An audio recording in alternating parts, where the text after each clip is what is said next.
Well, so the people aren't thinking too badly about this cold weather. I was on a Alpine Botany Zoom meeting this afternoon with somebody from the Yukon who said it was minus 35 degrees C.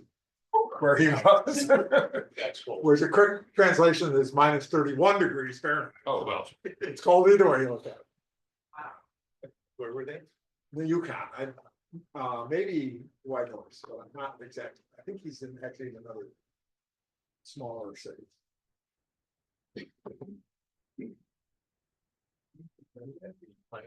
Yes, very briefly, Victoria. Yeah, Victoria Region. Gives me again. Yeah. Okay. Andrew. Andrew. You have you met our newest member? No, I have not. Drew Richard Saunders. Hi, nice to meet you. Hey, anybody, are we expecting anybody else? Do we know of you? I see a second participant. Actually, I guess it's Drew and Elizabeth. Is Mark Hoffman joining? No, Rudy, did you forward those photos to Elizabeth? Good. I just did, yes.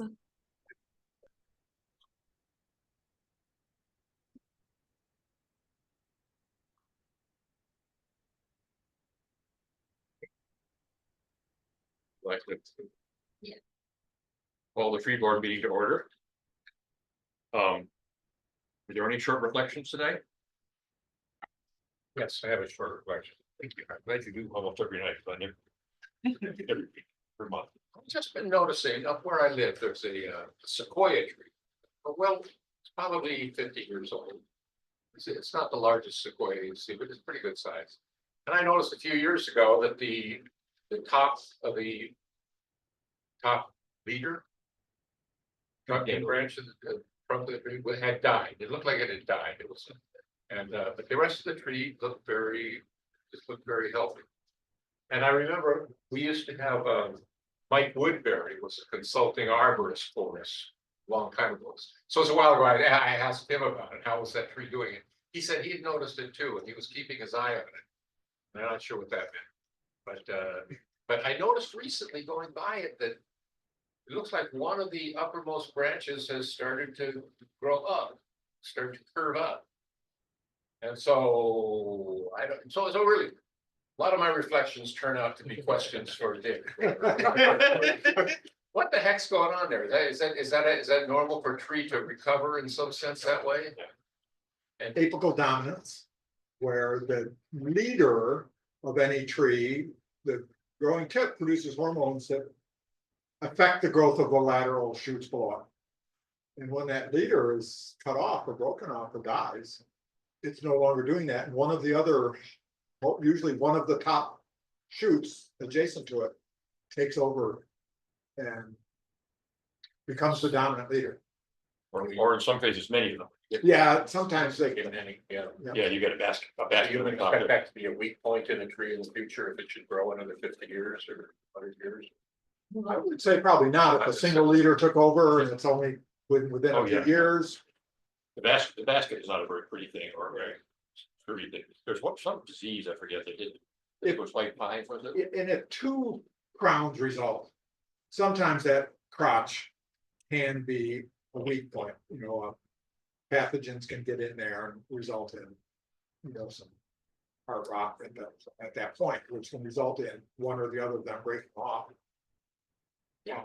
And as a matter of fact, along the Brook Gilman down here, there's a bunch of log beside the trail. And there's like a tell, at some point in time, the past year, they cut one of the trees off. And two sides went up and both sides went off out over the windstorm. So I don't know exactly. Is it common that the top leader of a tree could die and that the rest of the tree is seems to be In a lot of old growth forests, there are hardly any old trees that have their original leader left. Oh, yeah. They break off in storms or one thing or another and something else takes over, or sometimes they're just left as a broken snag at the top. But it happens so commonly that trees don't reach hundreds of years old without it having happened to them, in most cases. Okay, well, fine, thank you. Isn't that what's happening with the birches and the birch borer insect? It kills the top crown. I only asked you, Drew, because you were talking about birch borer. And I actually helped one of the birches on my property. Oh, nice. But it, Yeah, the pathogen enters the smaller entry points in the tips and then kind of works its way down on those. And then usually because of the reduced photosynthesis and vigor of them, they're not gonna sprout very well, or they will in the bottom and then just slowly die if they're not treated. But yeah, those are funny because sometimes you'll get that lateral shoot epicormic growth coming out of like the trunks with all the shoots, but sometimes with the birches you don't because they're just struggling so bad from the bronze birch borer that they don't even have the energy to do that. General statement, what you're talking about is almost entirely an issue with conifers. Very broadly, conifers have much more tendency to go Yeah. up, deciduous trees go out, there's lots of exceptions. But that's broadly true. So I mean, you wouldn't notice it in elm, you certainly wouldn't notice it in an tree. Yeah, particularly maples, they Yeah. typically have multiple Multiple stems. major branches that form the crown. Much better trees to have in your backyard for your kids, there's branches all the way up. Fine. And you don't get that pitch on your hands. That too, that too. But people often with many kinds of plants, not usually with conifers that you want to have be tree form, but by pruning the leader, you can encourage broader growth in shrubs and things too. So that's a technique that gardeners use sometimes. Well, thank you. Introduction, should we all introduce ourselves? I think Richard has introduced himself to everybody, but, Yes, we should. or is there somebody you don't know? I'll put it that way. I think I've met everybody here tonight, yeah. It's okay. Have you met Drew? I was introduced briefly through here, but yeah, that's.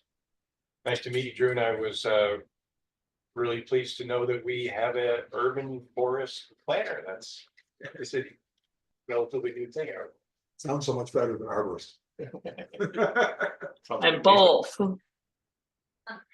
Actually, but since we do have a new member, maybe we could all just introduce ourselves with about one sentence about yourself. Sure. And then you could pay 3 or 4 I'm minutes. Dick Homestead, retired botany professor at UW. Been on the board 6 years, I think.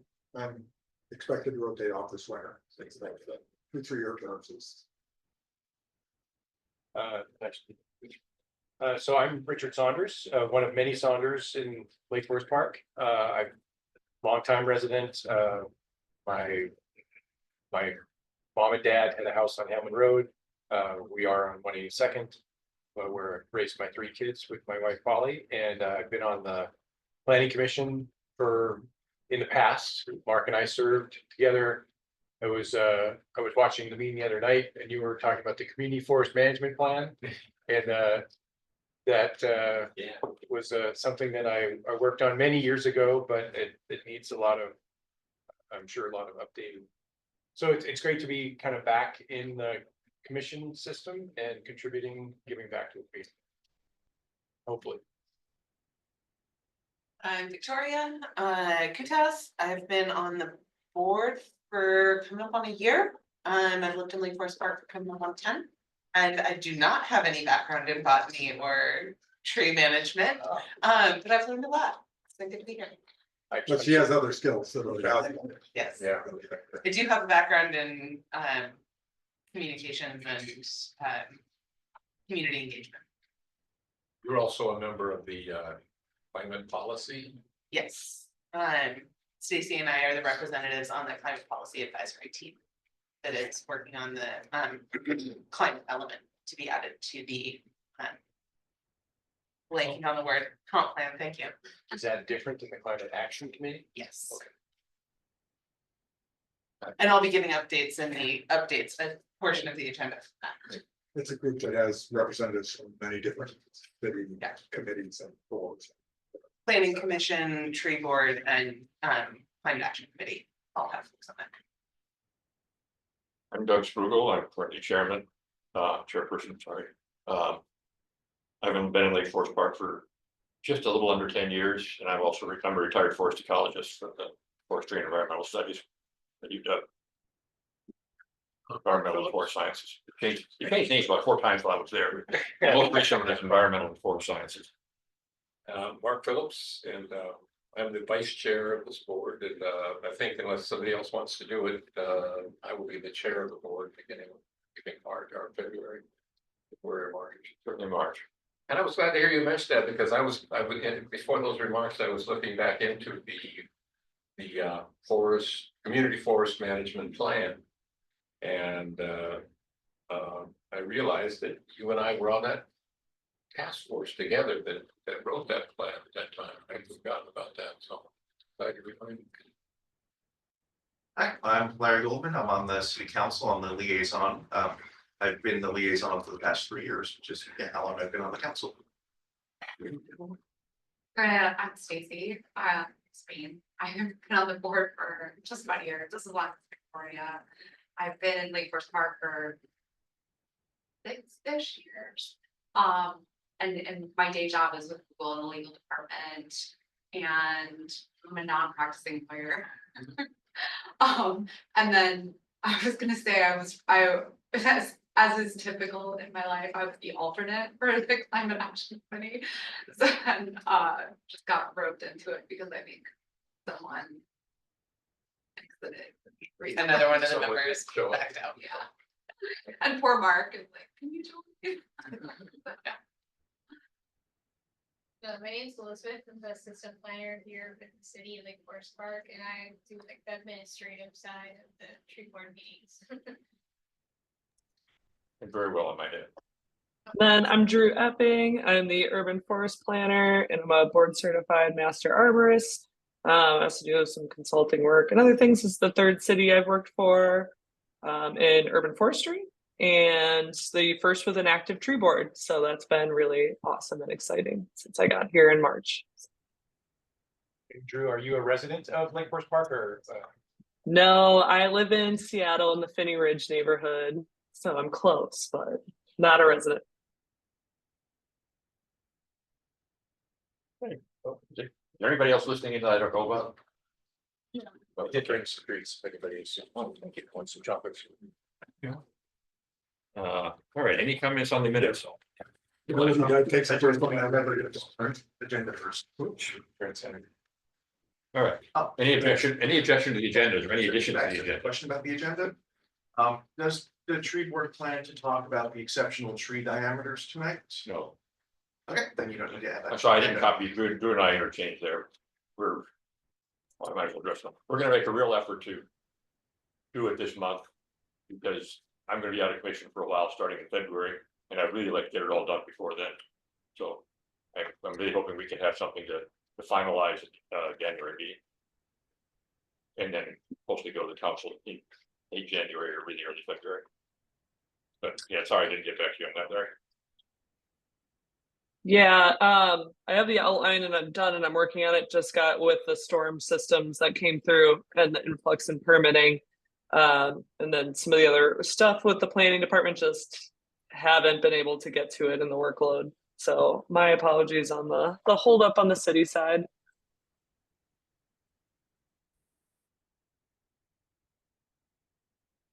So I moved adoption of the agenda. All in favor? Aye. All right, Minutes, have a minute.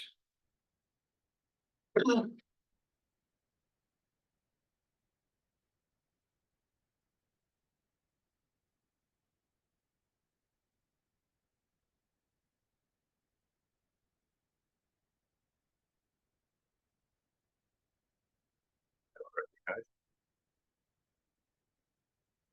there any comments or corrections to the minutes? Good, because Elizabeth's not here to write it. Okay, I move that we approve them. second, all in favor? Aye. Aye. Okay. We don't have public comments, so Actually, there is a third participant.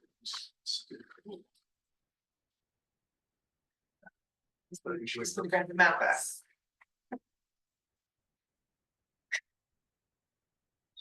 I don't really know.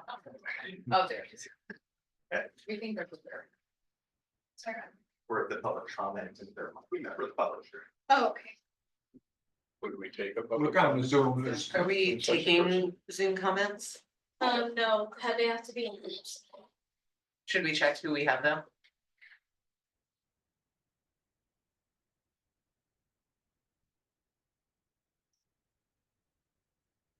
Okay, Yeah, they would just be allowed to listen in, they wouldn't be able to provide a comment. Can we just ask him who he is? Or what his interest is? Mark, we see you're attending the meeting. Would you like to tell us who you are? And what your interest is? Okay.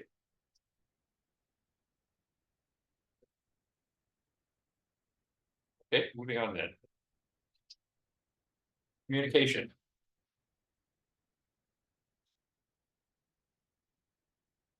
It normally means things from the city council.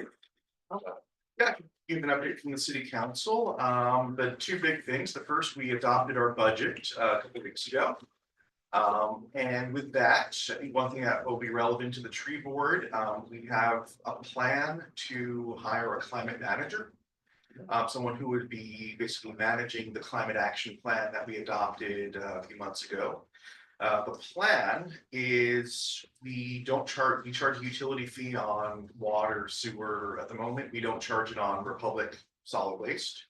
So what we approved is to implement that solid waste utility fee, which a lot of our neighboring cities do. And build up a nest egg. And we're thinking that probably by the end of 2025, we'll have enough built up from that utility fee that we'll be able to hire a climate manager. So that's one of the big things from the budget. The other big thing we're working on is the comp plan. We had a public hearing about that on Monday, 2 days ago. I think we're pretty close to adopting it. We just need to, there's a window where state agencies can comment or hear other public comment. But I think it's pretty much in the form that it'll be adopted probably on December 12th. So thank you, because I know the tree board looked over that and provided feedback on the tree side of things. I know Mark gave public comment on Monday about should the tree board be mentioned explicitly as opposed to a more general mentioning of an advisory committee on the tree code, and also about modernizing the urban community forest plan. Which it's a good plan, but it is about, I think, 10-15 years. And so, do we want to update it based on what we know about our current tree canopy? So that I think might be something for next year. Possibly for your work plan. But I think that those are the two big things that are happening at the city council level. Any other communicate to us about that? I've got summary stuff that I can go over either in communication or in reports and announcements. One logistical question, did we agree a few months ago to combine those in the standard agenda? Oh, sorry, I was supposed to take communication out. Okay. I have to manually do it and I forgot to do it this month. Not a problem. Would you like intro now? Okay, sure, as long as we're communicating, communicate. Awesome.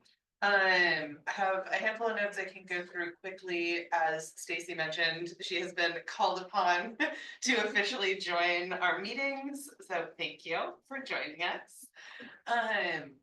If there's anything I forget or you would like to add, let me know or jump right in. I was barely hanging on. All good.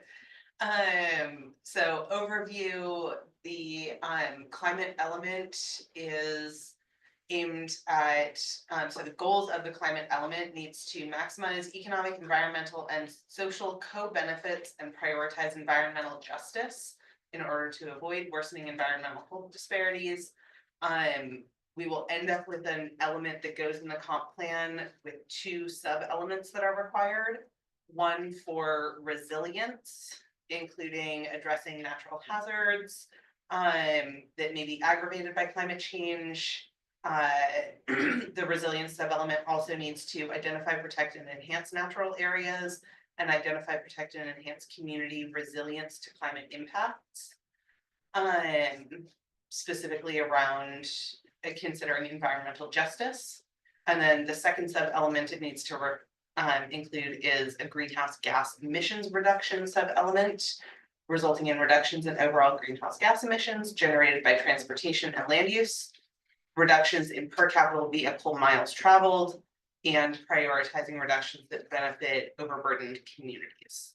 So that's the goal of what the CPAT group is going to be doing over the next 7 months-ish, and then giving our draft of that element to the planning commission in June. And they will have about 6 months to finalize it with some final community input and then collaboration with the council. Kind of steps, major steps, Cascadia is the company, the consulting company that is leading us through the process.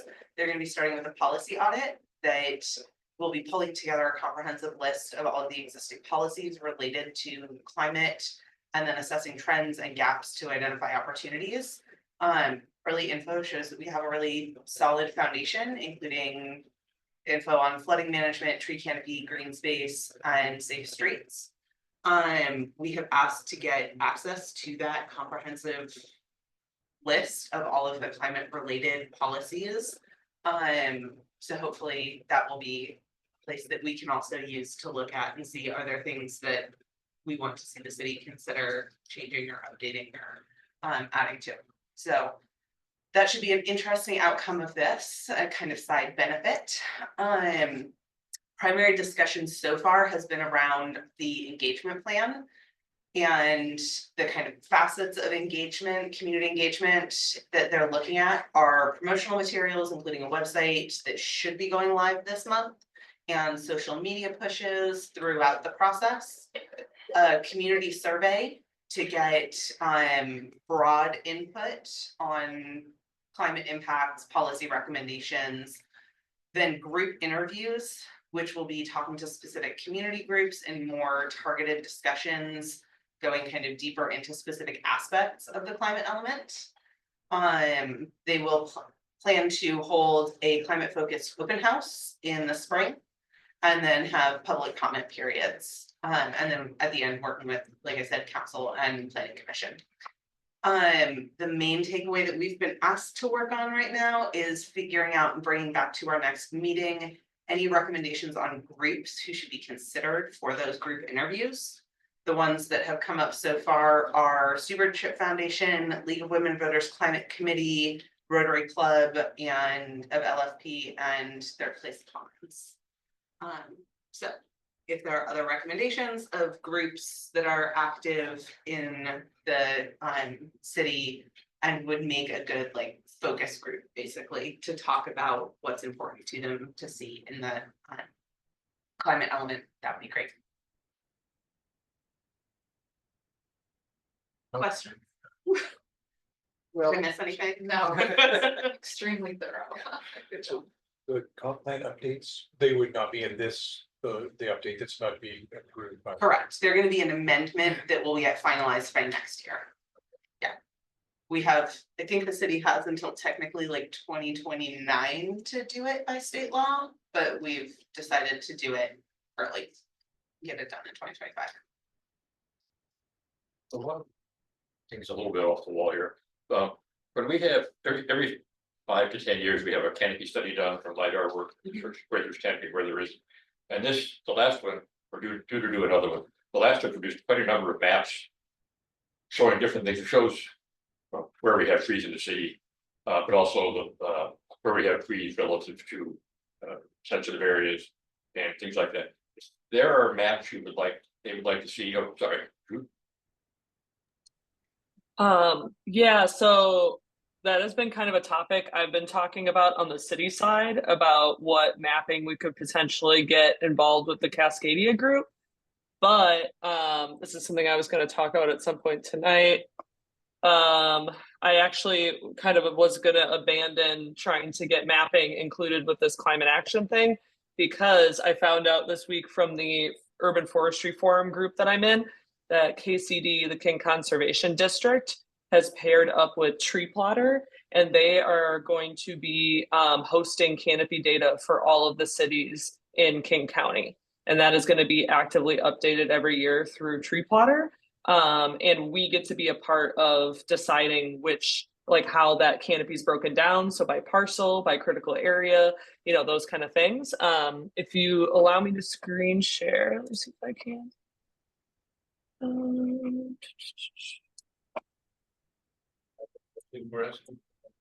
Is this working?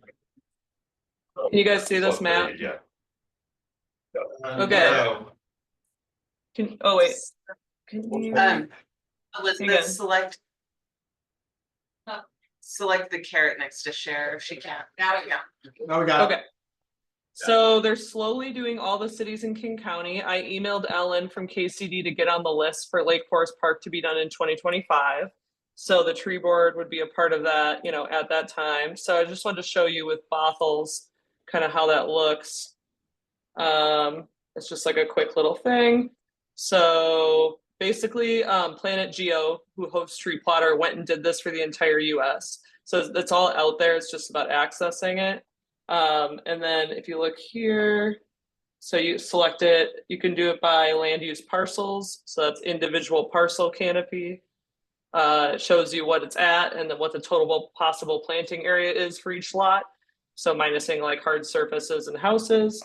And then they also have riparian areas in theirs and canopy for that. So they're going to work with us when it's our turn in 2025 to decide what type of things we want to show here as the geographical areas, and how we want this presented. And then they will also give us that data when they're done so we can add it to our maps. So it's not something that we have to go out and buy and pay for, with the efforts that King County is putting in.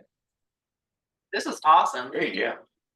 Yeah, I'll email that out to you guys. Again, Lake Forest Park isn't in it yet, but you can kind of look at some of the other cities if you want. And then when KCD reaches out to us and the tree board is involved and we're going through it, then we can have an idea of like, oh, I saw that on this city's map and I'd really like to see that on ours, kind of stuff. The things that were done for the last canopy study, I thought were really useful. You've looked at them. You think we'll be able to get that kind of detail out of the county? I think we will. Tree Plotter is a really great program. That's kind of the standard. I was actually looking into getting Tree Plotter for us because it's got a yearly subscription. So KCD must have like coughed it up for, you know, the county. But I was kind of looking at to see if it was worth us to do a yearly subscription cost wise versus, you know, the canopy study every certain amount of years. So it's interesting. I was already looking at that. And then Ellen brought up that they were doing this project. So if we can get, and we can ask them some follow-up questions too and some more, make sure everything we want is there. But if we're getting everything we want from this tree plotter data and we get to be a part of how our map's presented on that, like that's just a cost we don't have to spend, which would be really nice. Yeah, like it's like $20,000 or $30,000, probably $30 or $40,000. I'm always low on things like that to do the canopy study. So you think that work will replace the canopy study that we've done in the past or is equivalent to it so that in the future we won't have to take that on? Yeah, so the data for the canopy study will all be there. And then if we want a higher level of interpretation of that data or guidance, like we could talk about getting some type of report for that or looking at that internally at that time. But as far as like actually getting like the LiDAR work done and the canopy, you know, and access to that information, we don't have to pay for that. Well, the big question we always have is, you know, is our city canopy increasing? That should be free at least. Yes. Good. I mean, that's just the highest level of thing. We get lots of other data out of it, but that's the one thing everybody wants to know is do we have more canopy than we had 5 years ago? 5 years ago. Yes. I'm curious, you said they're gonna be updating it annually. Will there be access to historical information in there as well? Yes. Go back and do those comparisons? Yeah. It is, they kind of have this program, they're like view, plan, grow. So it's like showing you your current conditions and then like within the framework of the tree plotter canopy, it gives guidance on, you know, finding replanting areas too and new things like that and everything. So I'll send this link out. And if everybody wants to kind of like play around with it, we could also bring it up at the next meeting to kind of look at again and chat about to see if it works. But from what I've looked at and everyone I've talked to, yeah, I think that this will give us a lot of data. And I know they have historic data in there. I don't know how far it goes back. So that would be a good question for them at KCD when it kind of comes to be our turn in 2025.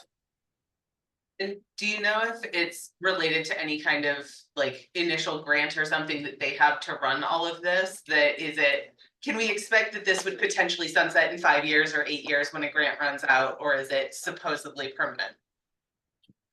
That's a really good question. They have some blog posts about it. I haven't had a chance to dig super deep into it. It is a yearly subscription, so that's a good question. I don't know how far out it is. The other option that a lot of cities are doing now is paying for a year subscription when they're doing their canopy study, getting access to it, using it for all of that, pulling the data out, and then not continuing the subscription after a year. And then just kind of looking at it again in a snapshot in 5 years. So yeah, I can, when I send the link out, I'll do a little bit more investigating and try to just give a little spiel as much as I know about. I just found out about this like a day ago at this municipal urban forestry forum that we hold quarterly, where it's a meeting of all the urban people like me at different cities, and we all come together once every 3 months and just go over like some topics. And so it's usually about 50 people that show up, so it's like a really great place to like learn what other people are doing in King County, and that's been really nice. Great, yeah. So you said it's gonna be updated yearly. In the past, they've only reflown the LiDAR about every 5 years. Are they gonna start doing that more often? Or what? I have to read through it because this is all through partnership with Arbor Day Foundation and Planet Geo, and they just like came out with this new nationwide thing, and the updated was all a part of like a big presentation they gave at the Urban Forestry conference this year, and I didn't go. So I'm kind of playing a little bit of catch up here. So like there's definitely some unanswered questions. Those are good ones. And I can hopefully dig into it a little bit more in this next month. I keep saying it's going to slow down and I'll have time to do these things. So we'll see. But I can send everything I currently have on it over for anyone to like look around too. And if you guys have any questions you want to formulate back to me, I can do my best to try to find answers. Kind of explain what I said. There is a website that anybody can go into that has all the LiDAR data. Well, actually for the whole state, whenever it was most recently flown. For King County, that's 1921, I think. So it doesn't make a whole lot of sense to do it much more often than every 5 years when they refly the LiDAR. But nevertheless, having the ability to sort of query it at any time for any question you have could be really valuable if the price is right. So that's a good question. Will each year be based on some degree of new information? Or will it be or not, I guess? But well, that's good. Thank you. Thank you. Wonderful communication. Anything else in the communications area? Okay. Just that if you have group recommendations, tell Stacy or I. Our next meeting for CPAT is in 2 weeks, the 18th. So if you can think of any groups that are active and would be interested in chatting about the climate element, let me know. I'm just wondering about schools. That came up in our discussion, and Yeah.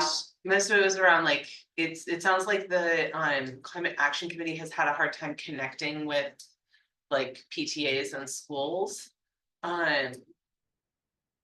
But that's one that came up. Yeah, And if you have connections to any of the school PTAs who you think would be a good fit, or some other group through a school. Yeah.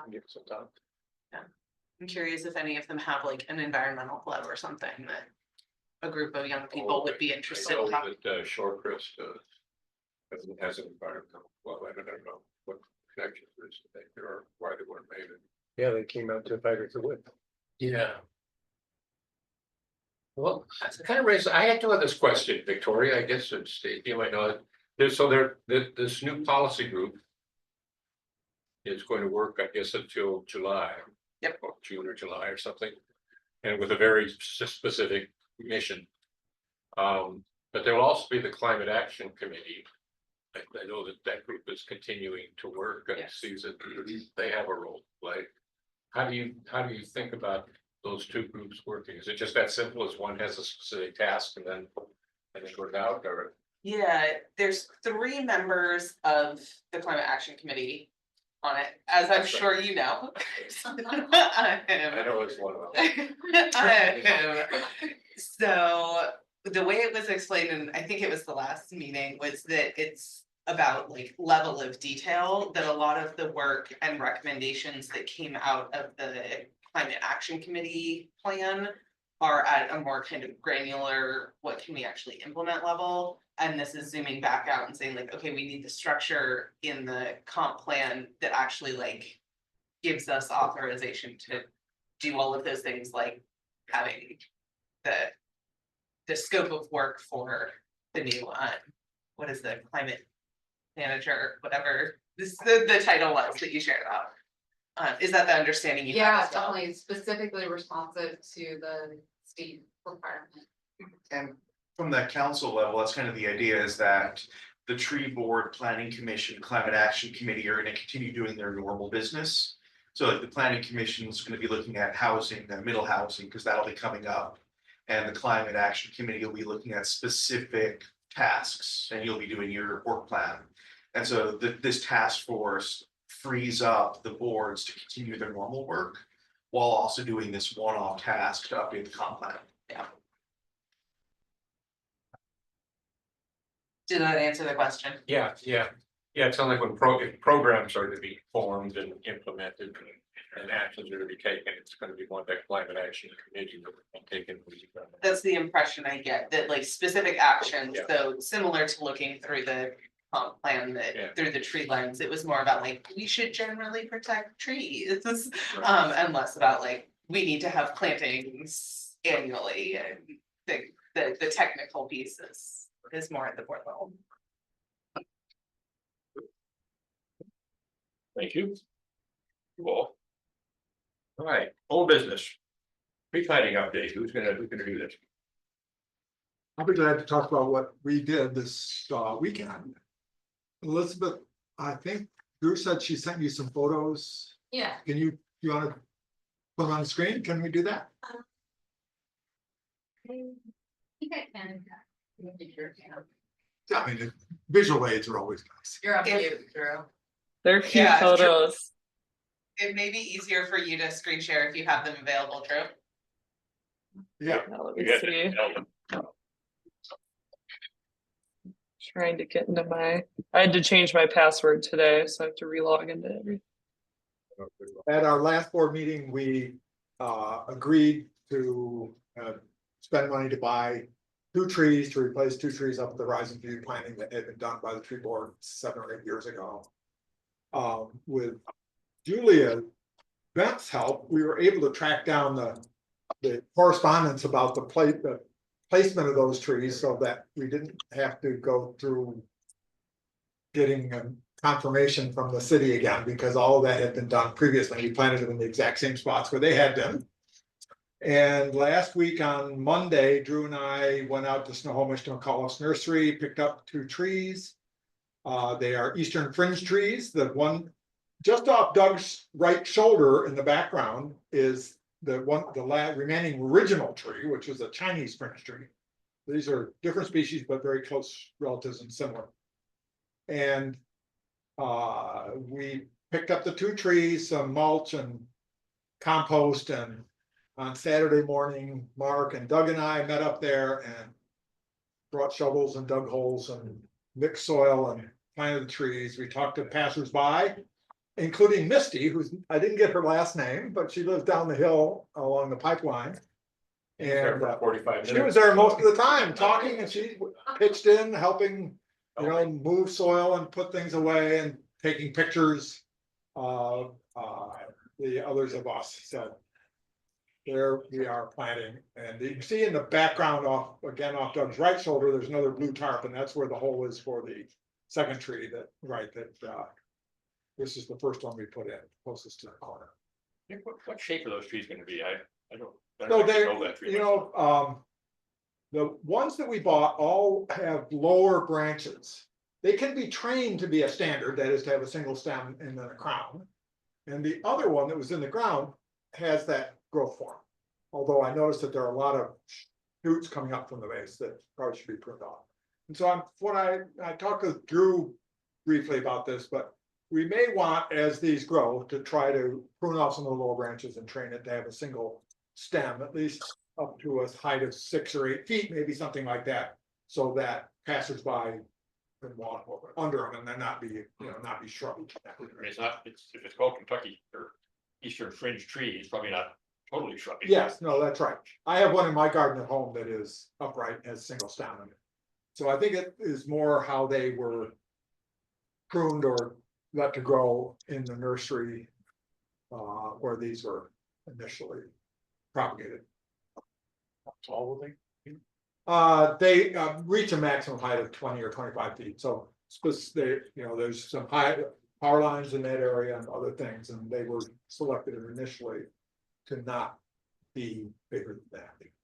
Same with the trees that are on the other corner of that Horizon View Reservoir, Persian ironwood trees that also grow about that same size. And they're supposed to be reasonably drought tolerant. Right tree, right place. That's the goal. The two that died, I don't remember all the details. One of them was actually run over by a vehicle. And I think the other one was killed by a mower. Just. Yeah. Big game mowers that they mow them lawn up there with and whacked it and died. So. It might be worth putting some metal stakes in on either side of them, maybe just to keep mowers and whatever away. What do you think about that, Drew? I think I have some. Yeah.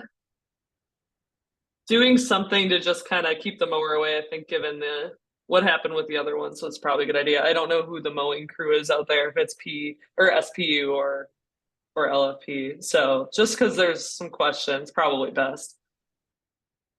I'll look into that. I think I have some 2 or 30-inch steel stakes that are designed for staking things out. We don't need anything full height, just things to keep mowers away from it. I could put a couple on either side of this, I think. Great, thanks for doing that, that'd be good. So I just Googled trying to answer my own question. Most of the pictures I found online, most of the pictures actually do show multi-stem Oh, yeah. base. And most of them that, if they do have more than a single stem, the crown is like 80% of the height of the tree, so it's got quite low. Training them above walking height may not work very well. Well, yeah, we can play by ear. As it happens, they're very pretty by the picture. They are, they have covered with flowers in spring. Although it may be a few years before they flower. As I was telling somebody, the tree I have in the ground, I grew from a seed. And it was 17 years before it first flowered.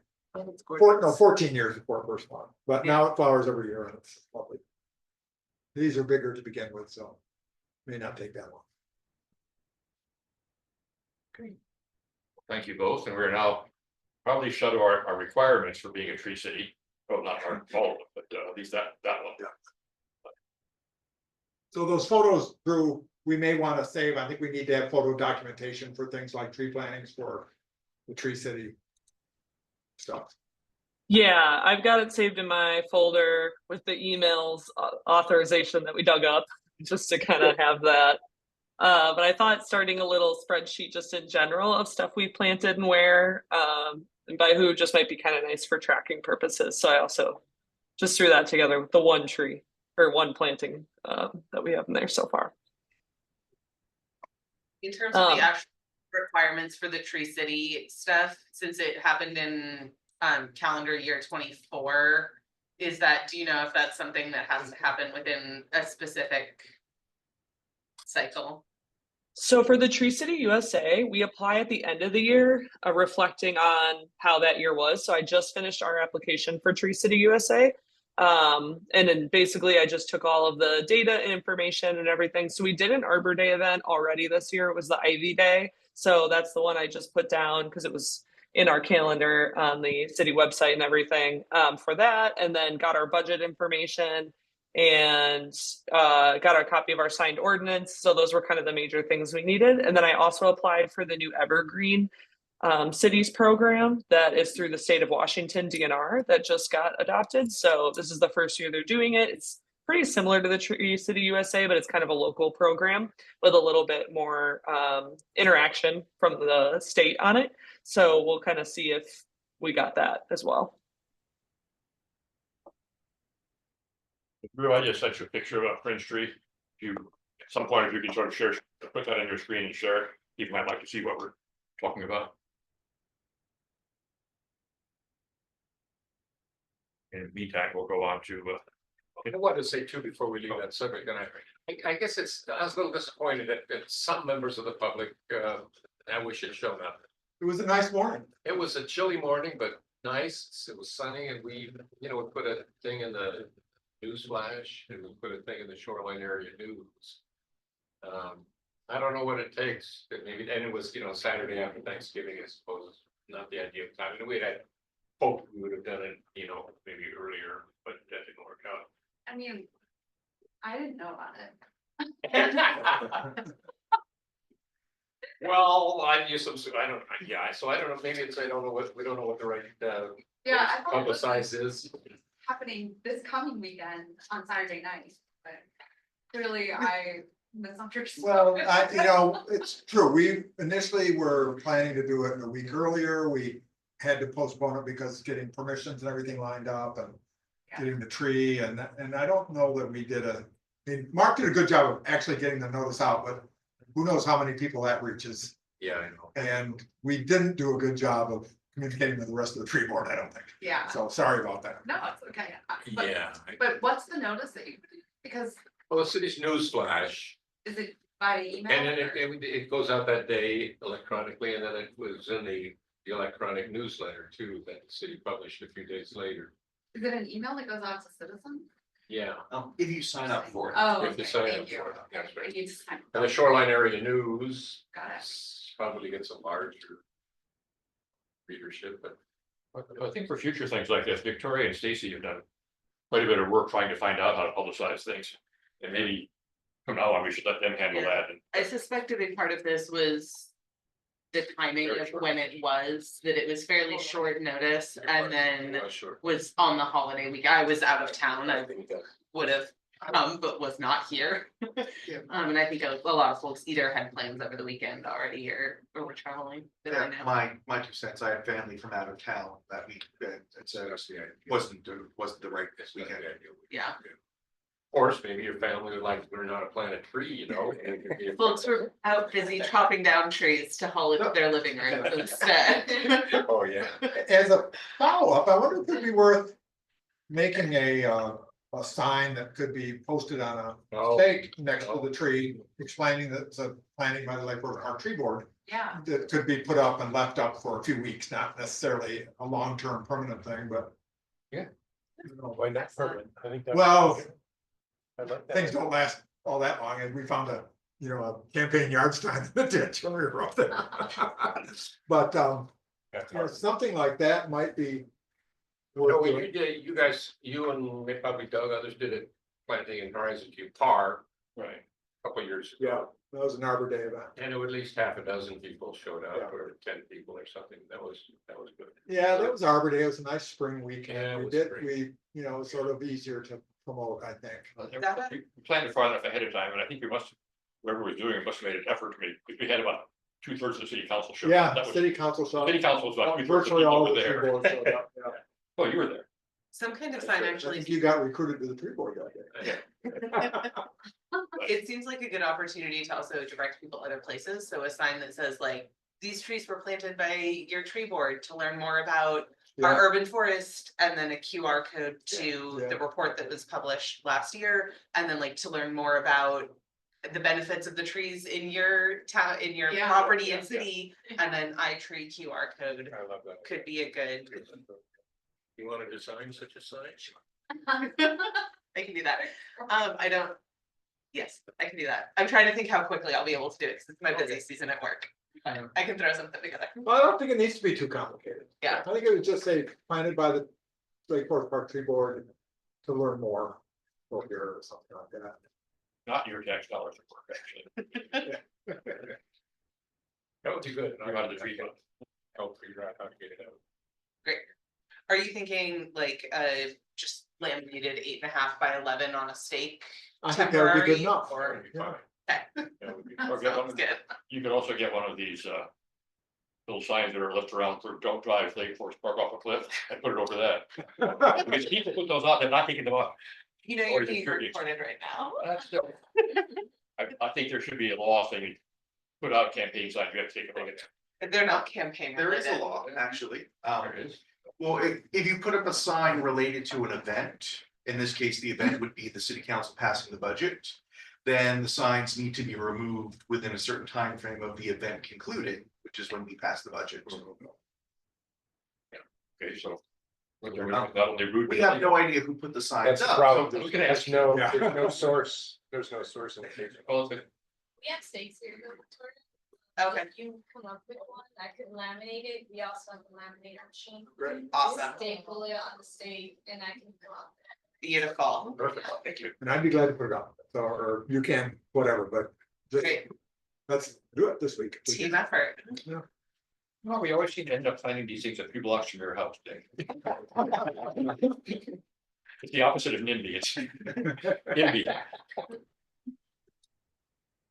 Okay, anything more on the tree planting? Thanks again, Dick and Mark for organizing that. Thank you. Drew for helping them with the stuff.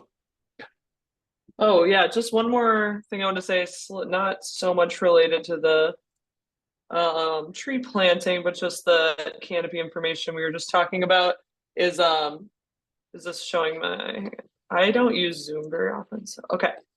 I just did find more information. I'll send this to you guys on this tree canopy assessment initiative. It looks like they have funding for 3 years right now. And it kind of breaks down here the data analysis that they use, so we can review that.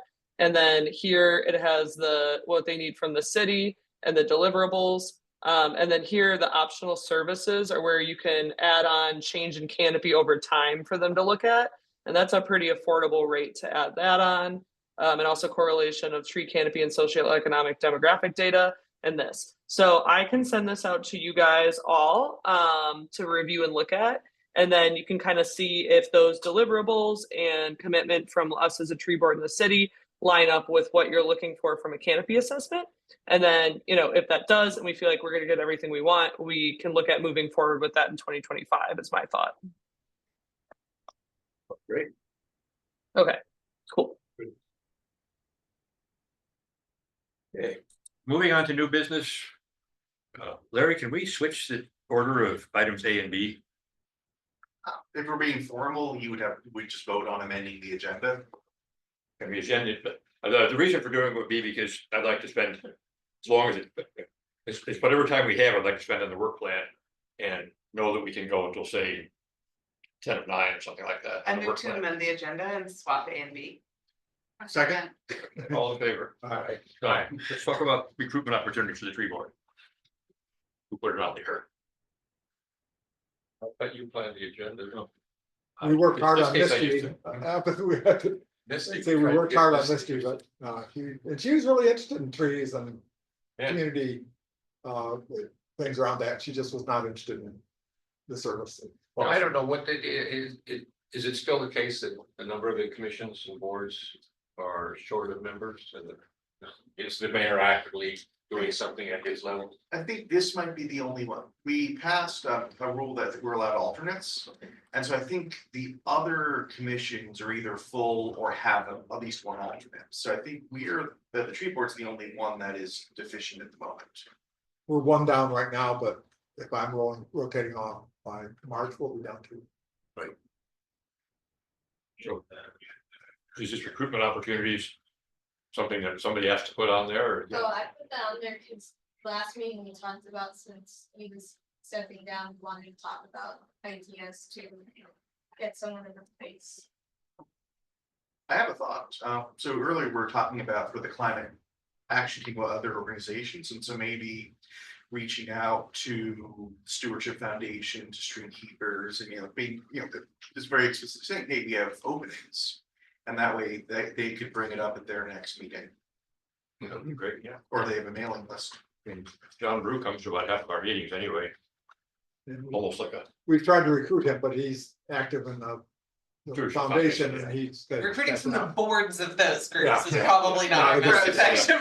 So maybe having them send out to Their- their membership. Their mailing membership, list. their mailing list, yeah. I was also curious if there are any, I know there's active garden clubs or like the folks who do the secret garden tour. I don't know who that's coordinated by. If any of those are folks who may be able to replace some of our exiting botany expertise. Yeah. You know, in the past, we have had arborists on the tree board, at least a couple in recent years, and. You know, there are professional arborists in Lake Forest Park that we might be able to recruit from, somebody who wants to. You know, contribute in a civic minded way. I don't think it would be in any way a conflict of interest, you know, because it's not like we are. Paying arborists or doing anything or directing work to somebody. Any idea how we would find those individuals? I don't know, Drew might have some idea, but. Because we have arborists that are licensed in the city. Where they have to be to work in the city. Yeah, we've got some like frequent flyers that are here a decent amount. I know like, yeah, just that one that works here already got scooped up by the stewardship or the parks, one of the, yeah. So I was like, darn it, because I was gonna ask her. But yeah, definitely something I can kind of ask around about.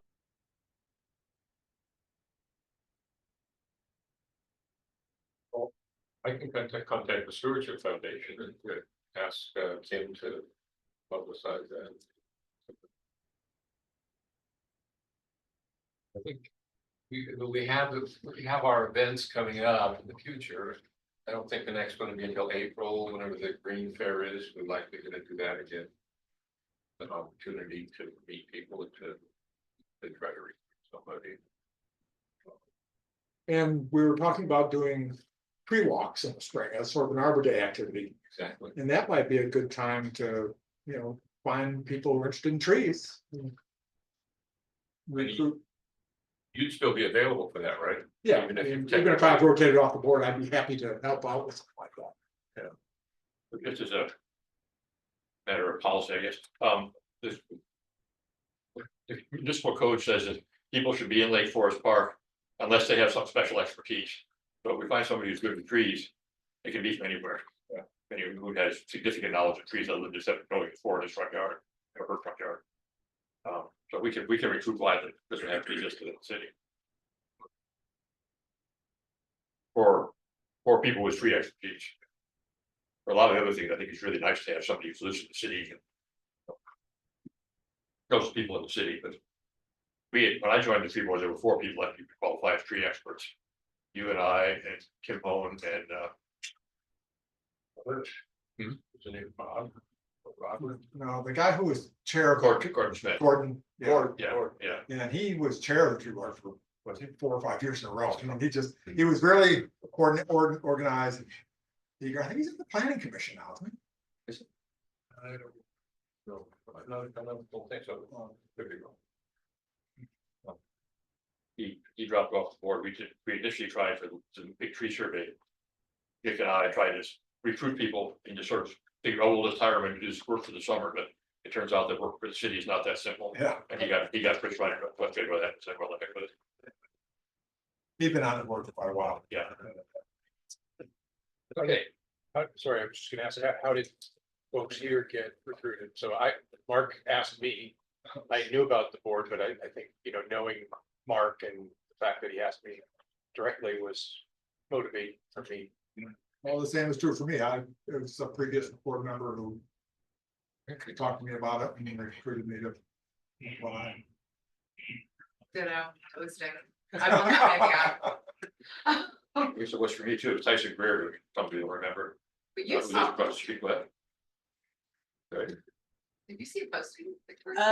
Yeah, it had been mentioned, different boards have been mentioned by a number of folks in some of the LFP Facebook groups that I'm in and was browsing, and there were a number of ones recruiting, but I think tree board needed people most, so I was like, yeah, sounds like tree board it is. But I would certainly volunteer to contact 3 people I know, and because that seems like a common, I can see how that'd be effective. Yeah, each one bring one seems to be ways it worked in the past anyway. Yeah. Larry. I looked up the municipal code, so the tree board is 7 residents of the city. And then the tree board can add up to Oh. 2 who don't live here but have expertise. But because those would be additional, there would still be the absence, that there would still be a vacancy. Oh, okay. But as long as we're stuck trying to fill that, we could get the other 2, right? And they are still full members and voting members. Yeah, So- it would increase quorum, so instead of 4 out of 7, it would be, you need 5 out of 9. I see. Or 80. We're 4 out of 8 vehicle.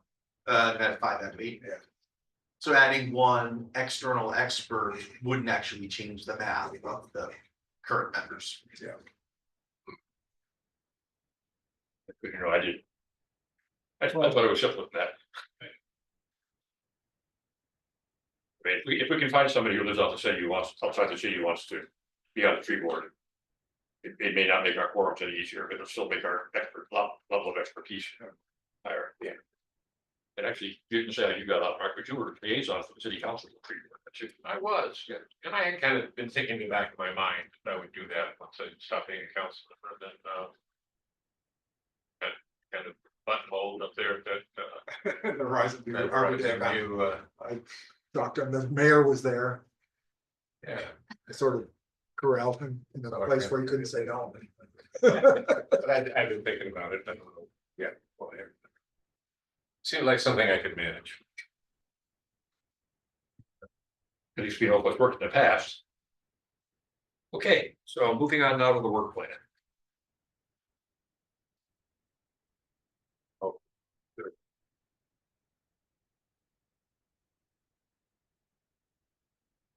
I meant to look this up before we started, and I just didn't get to it. Larry, maybe you know. I think because it says in here, present an annual work plan to the city council in February. It's on page 2 towards the bottom. It's deliver annual work plan to council and mayor. And so I'm assuming that that's the timing that we're talking about here. We want to have an updated work plan by February. Or thereabouts, I guess. Yes, that's what we've tried to do. That's what we did. And an I- annual report. That Right, of what the past year's activities were. I think of them both as sort of going hand in hand. Yeah, from that council perspective, it would be like, if here, one of you would come to the council and say, here's what we did in 24, here's what we're planning to do in 25. okay, so that's a time frame that we're working on. Well, actually, I would just love to have this done tonight, if we can, I don't. Most people are gonna do the same thing they did last time, and I have a feeling. January, if I'm gonna try to get, we're gonna try to get the tree diameter changes, to the council. By mid-February, which is gonna have to be done if I'm gonna be participating. I would really like to be able to donate, devote the January meeting to that, and vote this meeting to this. Okay, Get let's see if done. we can get through it. So to clarify, your goal is that we are drafting our 25 work plan tonight based Right, on our right, 24. right. Great. So this is the 24 work plan that Right. we put here. Right. And some of these will be retained, some might be struck, some new ones might be added. Larry, is there any new, I don't know, priorities or guidance from the council about what the tree board should be focusing on for the next year? I would say kind of the 3 things that come to mind. The first is the exceptional tree diameters. The second, there's some other miscellaneous items just for the tree code, like how do we define a grove of trees on different parcels? So I think that those 2 are kind of broad, exceptional tree diameters, cleaning up the tree code. And then a third one you might consider, we were talking about the community forest management plan. I think I got that thing right. But is that something the tree board wants to take up next year? To say, let's look at the 2010 plan and see, what should be kept, what needs to be modified. I would say that one's more if the tree board feels that you have the bandwidth to take that on. I assume consulting on the climate element should be in there as well. Okay, let's try to go through and then figure out which chapter, Yeah. which section it goes in, but. Elizabeth, you and I are starting off strong. Item 1, definitely haven't done it, so that can roll right over. One of the things we did last year, I remember when I presented this to the council, was that we had also identified which of these we had as our highest priority. Yeah. Understanding that we probably may not be able to get to all. So do I recall correctly that the city was going to be updating some or all of the website? Yeah. Is that, am I making that up? No, we're looking to like update our website and stuff. Okay, So I can change things on the website and update it as we need. Okay, if there's gonna be an overhaul, though, I would say that's our opportunity to do a more detailed, like, Yeah, there's not content assessment and there's not a big overall plan. It's Okay. more so like, doing small tweaks here and yeah, there. yeah. Okay. You know, so you probably paid more attention to this than I have. So I know a year ago, we had a board member who looked at it quite deeply and tried to suggesting ideas and I thought the results, which she did a lot of work, I was kind of overwhelmed by it really in terms of trying to understand how it would fit together. So do you have a concept as to what enhancing the tree board portion of the website would look like? I don't have a particular vision. I know my experience in navigating our city website is that it's not my favorite and it feels clunky to find the information I need. So the one thing that comes to mind for me immediately is if there's like a tree board page, can there be some better navigation from there to any other tree related things that may be in other parts of the website?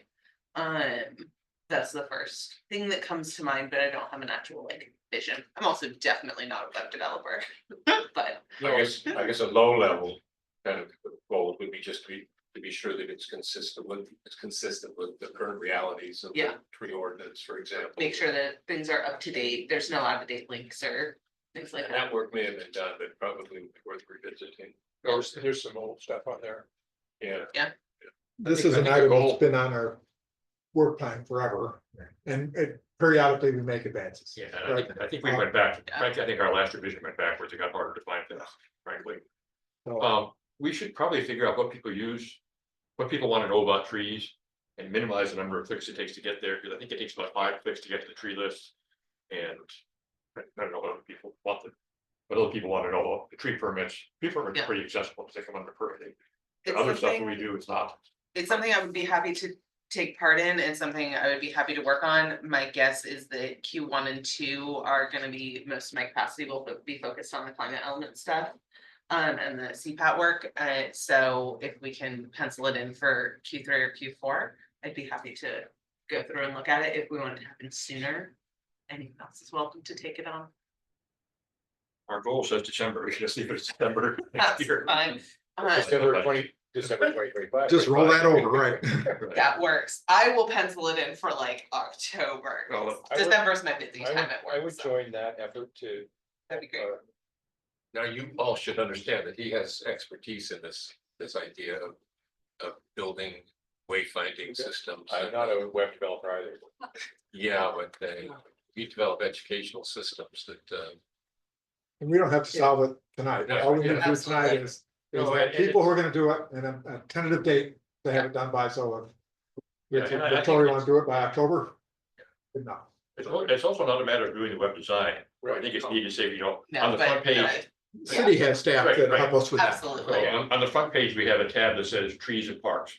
Yeah. And you click on trees and it goes to a page full of tree stuff. Yeah. That kind of thing is very broad stuff. Going through and Somebody else- understanding how people interact with the Yeah, site, yeah, which so is the big thing. okay, Sweet. so we got Victoria, Elizabeth and Richard. Okay. In October for the target date.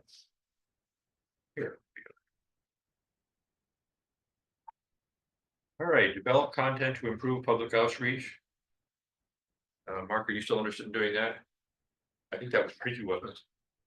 Well, I am, and it was kind of like we gotta review what we did, because there was a real flurry of activity there where. So we have the new brochures, we've done some kind of event specific flyers. I think the question I have here is. There had been talk at one point of doing like mailers or things to go out to, is it possible for the city to send something about our canopy or trees to new homeowners or things like that? Yeah. That feels like a much bigger project. Continuing to make materials whenever we have an event, I'm happy to do. Yeah, so, yeah, with the base that we have, we can modify for specific events. Yeah. Just little trifolds and things like that for events. Well, I was kind of coming to that same conclusion, actually, that those things that are listed, those audiences, which are realtors. And that's been in the air for as long as I can remember. We talk about trees and maintaining trees and that link.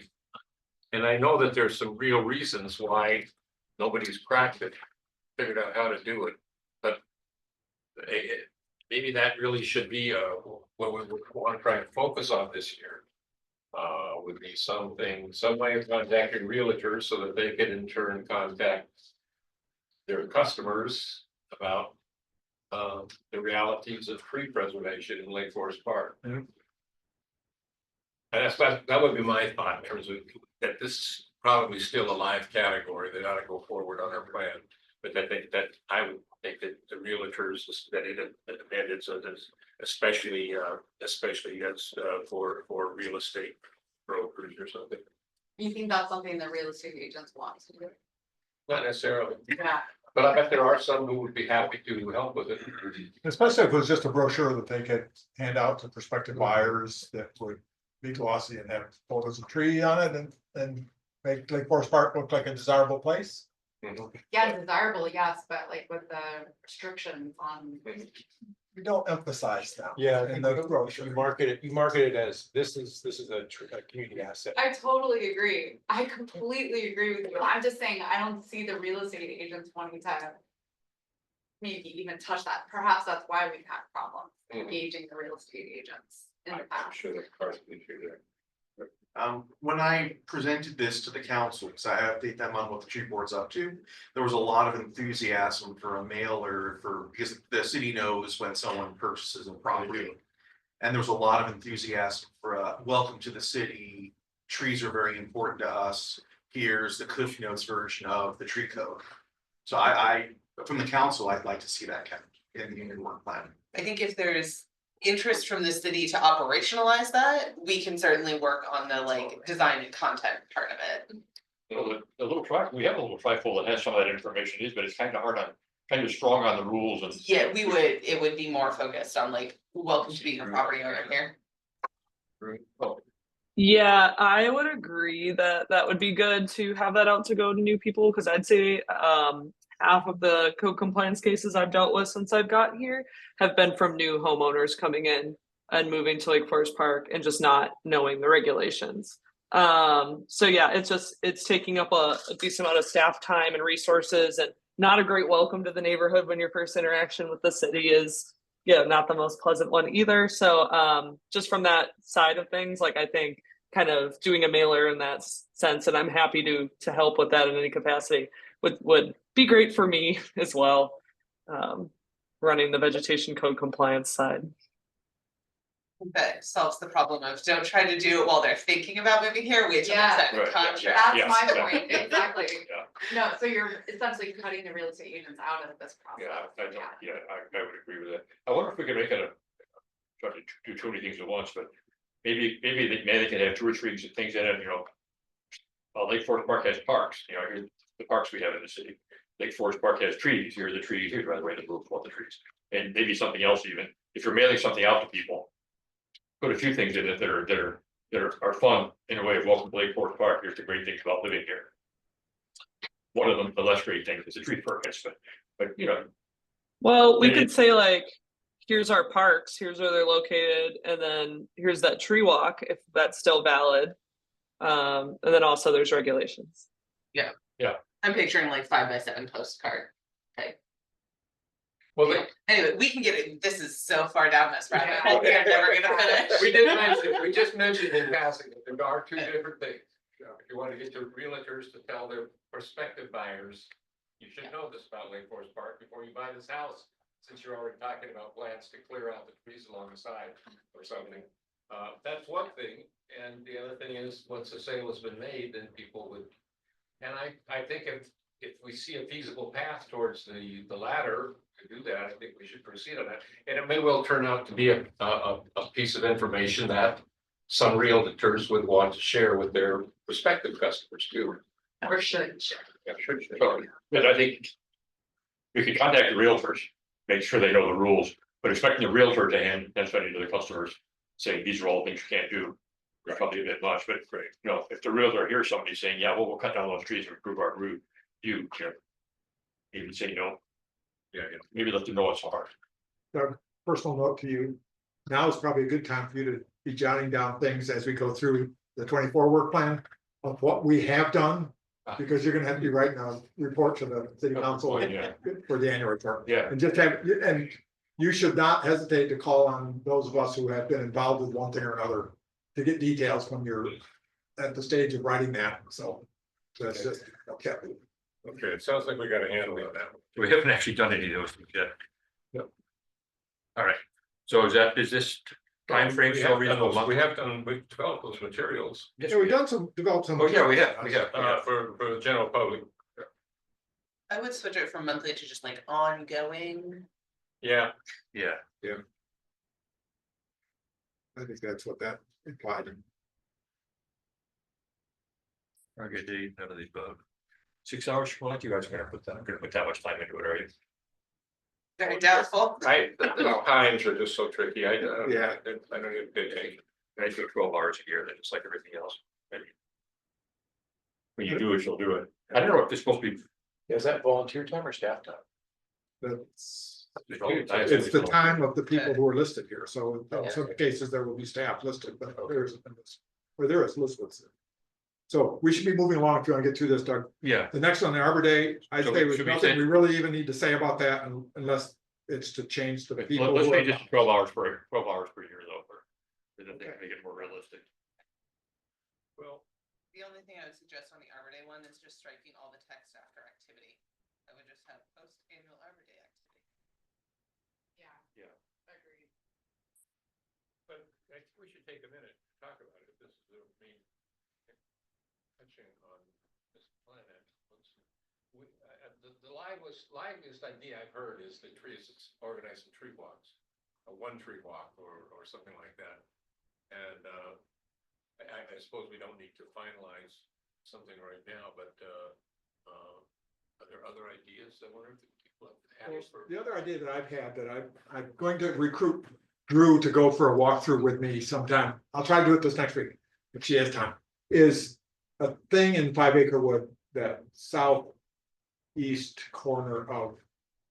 No, the northeast corner of the park is overrun with locusts and non-native trees. And it would require some significant tree removal. In terms of, cutting down and either stump grinding or just somehow getting rid of the trees that are there and the planting to go in its place. And I wanted to get the Stewardship Foundation engaged also, since they already have ongoing volunteer work there. And do a walkthrough, and that could be something that will require quite a bit of work. Some money to probably, because we'll have to hire some of that work done. That Oh. seems like something that whenever we can get logistics in place, we can Yeah. help recruit and plan for the tree planting, but I would be hesitant about planning it for I think Arbor Day. that April would probably be too soon to Yeah. try to have something like that happen. But that's a sort of activity we might do for a future. So do you want to put that in the work plan somewhere or just? Yeah. No, No. because we can engage activities unless you are looking for something to pad this with, but No, I'm not. at this point, it's still, a gleam in my eye and I'll try to. So we'd like a focused emphasis on a particular part of that park. Yes. So you just go directly, you should talk to Polly Saunders, right? About that. Is Polly, She's my wife. she's your wife, and what is her role? Does she She's help with the, that? she's a Stewardship Foundation volunteer, but she organizes the work party there. Oh, okay, I've met her there in the park then, and I've Yeah, talked to her a yeah. couple times, No, I she- live she right does. next door. Yes. Okay. And it's interesting because she mentioned the other night when I was watching the meeting, last meeting, that they do have some different plans about what they want to do in that area, so it's definitely working with the Stewardship Foundation. Yes, good. The only other thing that has come up around Arbor Day potential plans is the Arbor Day is the same week as Earth Day.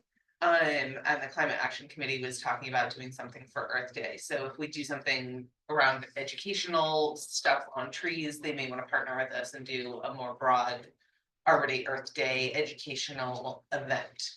So twice as many people help market it. Okay. And I am happy to assist, keep my name on there as helping with getting word out and doing communications around whatever we end up planning. Yeah. So maybe we have this item enough for now, but we got a couple of lively ideas that we should be sure to revisit Are y'all interested in Yeah, being should be. point people for figuring out what we're doing in planning, or are we putting someone else's spin there? Oh, I'd be happy to help with that. Great. Yeah, thank you. For whatever we do for Arbor Day, Planning. planning, yeah. Okay, so let's leave that as post-annual Arbor Day activity. Great. The next one is actually what you were just talking about, staying in communication with advocacy and stakeholder groups. It says Dick is doing that right now. You two are the ones who are most actively involved with it. Yeah. Richard, sounds like you have lots of insights into the stakeholder groups or East Stewardship Foundation. Yeah. Actually, Mark, you do too, I think. I think it'd be our chair is kind of what we would put in that slot, and that would be me next year, I guess. Okay, so just put you, but you want to put in Victoria and Stacy, because Mark can delegate to us as needed. Yeah, I'm sure we would all be on call to respond to it. well, since Victoria and Stacy were already on one of those committees that we're mentioning, Yes. okay, I think I would like to include that. Update and publicize tree walks. I'll continue to do that. I have the third tree walk, all the photos ready. I just haven't put it together yet, but. Since you are rolling off the board, would you like it to stay on our tree board work plan, or is Well- that just a private citizen initiative? Well, now? it may Yeah. turn into that, because there's 4 tree walks. I've done 2 of them. I have the photos for the third, and I still want to do the fourth. So, you know, I can be a consultant to that, or one of you guys can put your name down with it, and you can be the one to prod me to get it to happen, however you want to do that. Yeah, that would sound like a plan, because I think you would be good to follow that through in your spare time or something. How are you mapping those? Like, are you putting them on like a little map at all, or just kind of? There is a brochure that has a map for each tree walk that the foundation put out 15 years ago, maybe longer.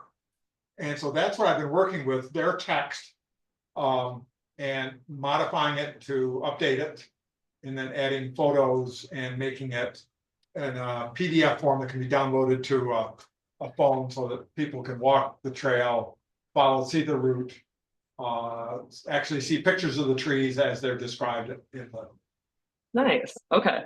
I was gonna say, we also can create a GIS layer that has those trees from the tree walk on it and put that on pretty easily, if that's something you're interested in.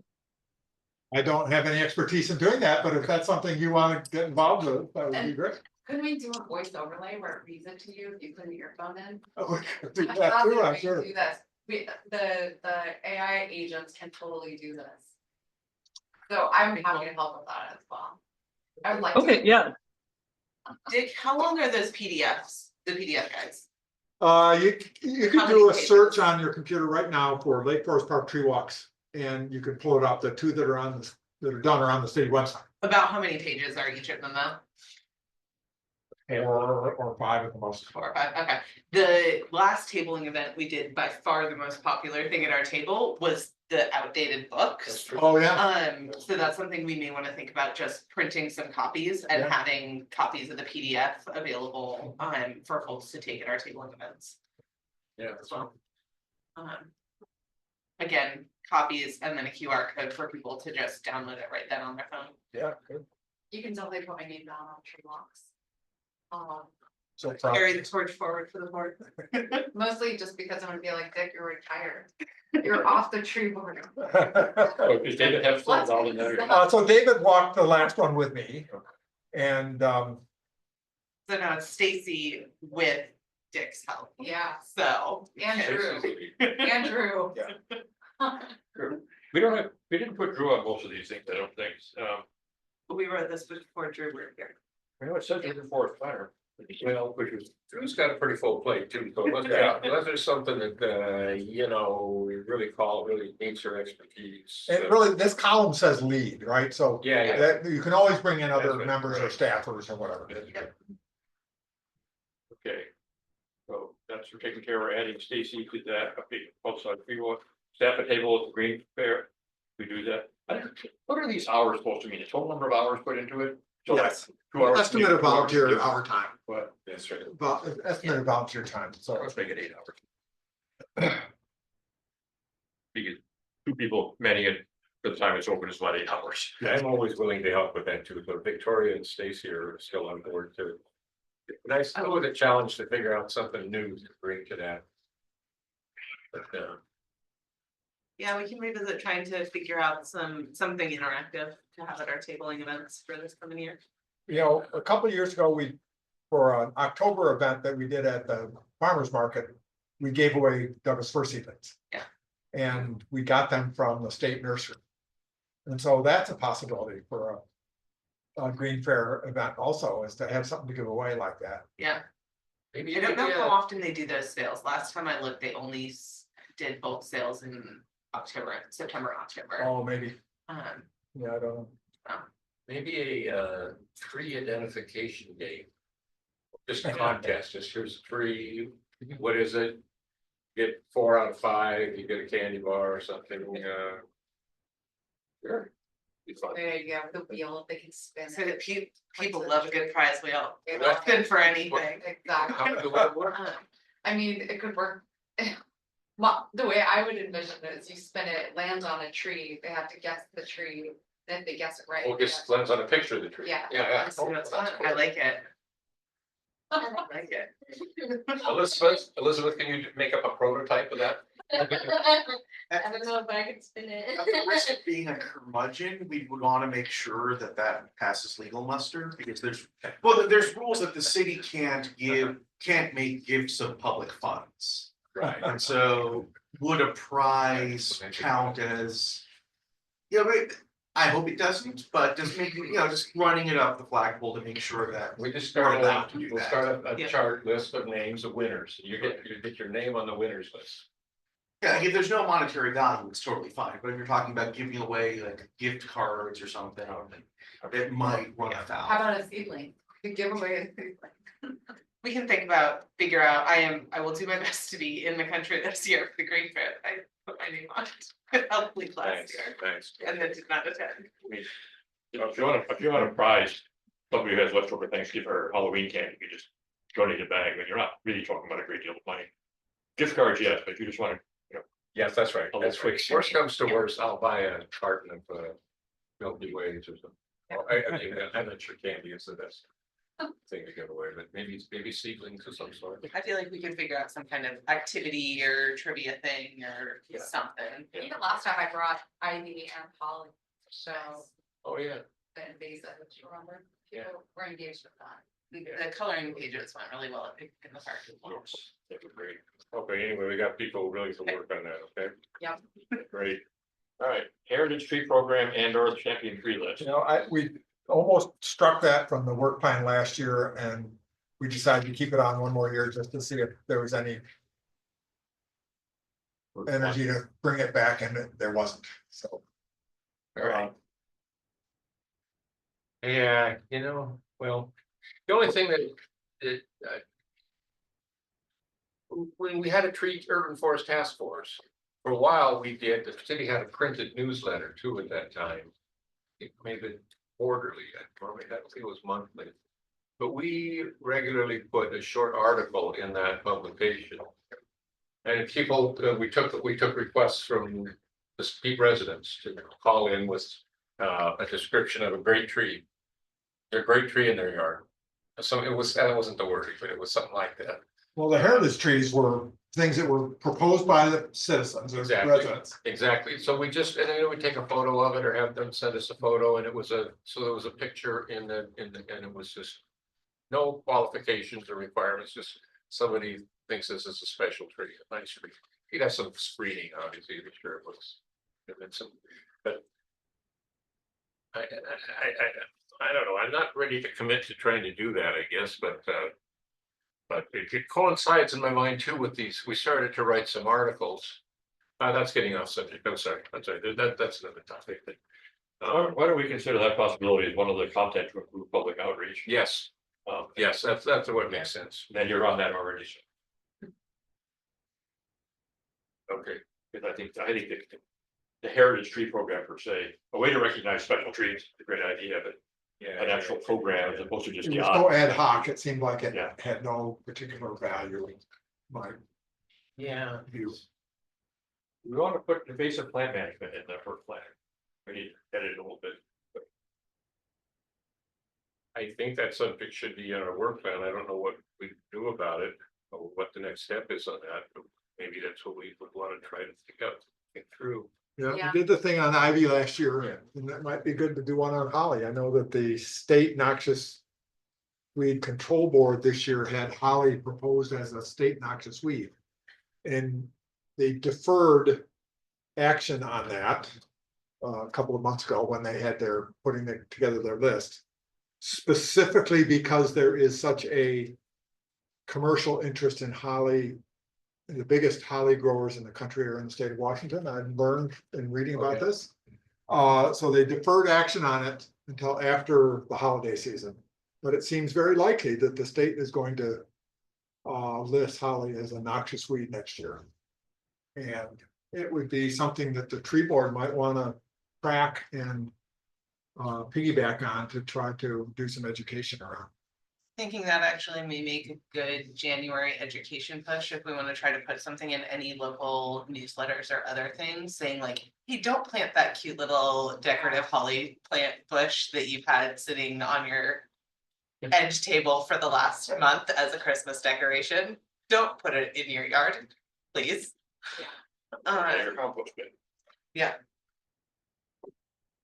Well, mostly it's cut branches and these glossy red drupes that are around. I don't know that people buy living plants as ornaments much, but they do. I've seen a big trend towards more living decorations and mini, like my Christmas tree one year was a mini rosemary bush trimmed into a tree that I planted in the yard afterwards. And there's a lot, Trader Joe's has half a dozen versions of them every year, and I don't know how they spread, but I've got them sort of wandering around my yard. Birds, Is that it? period. Birds? Yes, I probably pull anywhere between 50 and 100 holly seedlings out of my yard every year. Yeah. They eat the berries and fly off and poop. Cut 3 of the trees down this year. I cut several down. Not only on my property. Just leave it at that. We do take the opportunity to sort of bring it to the green fair, right? Like we could do that, just like educational opportunity. Yeah, or we could also, you know, like that category of public outreach is kind of a reach all. We could craft an article or two again about invasives and I just look at it that way, see that as our task. The January. Yeah, yeah. I think the Ivy out thing was a good idea too. Maybe it wasn't totally successful to get a video out of it. I guess I haven't seen the video, but I Well, think we're it's gonna still talk being about worked on, and so I hope it's still being worked on by somebody I know who can do that, but I should check in with it, because you know, he's got other projects. It would be nice to get something out of that if excuse me. Yeah. So I thought that was a good idea.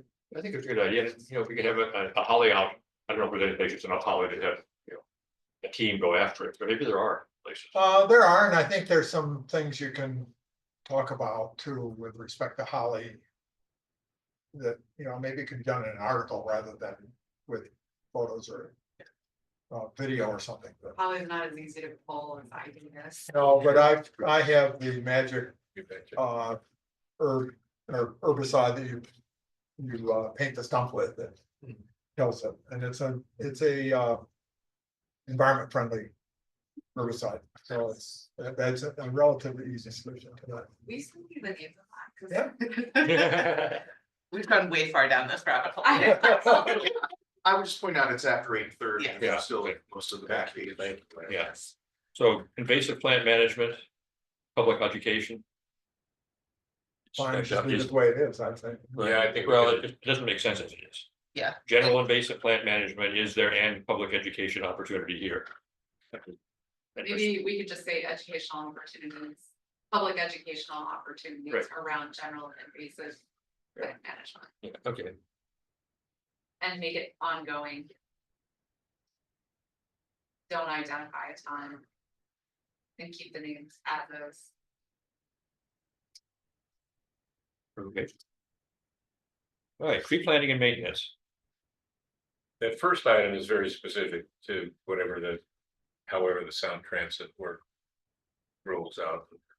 what will we may be able to do in terms of tree planting activities. And it's indefinite as to when our engagement will be needed. I don't think it's, we have any idea what that's gonna happen. Do we want to keep it in here or just toss it out? I mean, we're gonna want to be involved with this. Yeah, I think keeping it as a background part of the work plan for whenever it comes up is, I would recommend just changing the text to be like participate in any planting activities as identified by urban forest planner.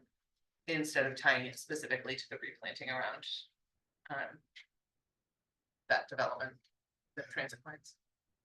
There, another big project, the Ballinger Way roundabout, that construction will be happening next year. And so that's another project where a number of trees will need to be removed from the roundabout zone and replanted elsewhere. So yeah, I think more general language would be good.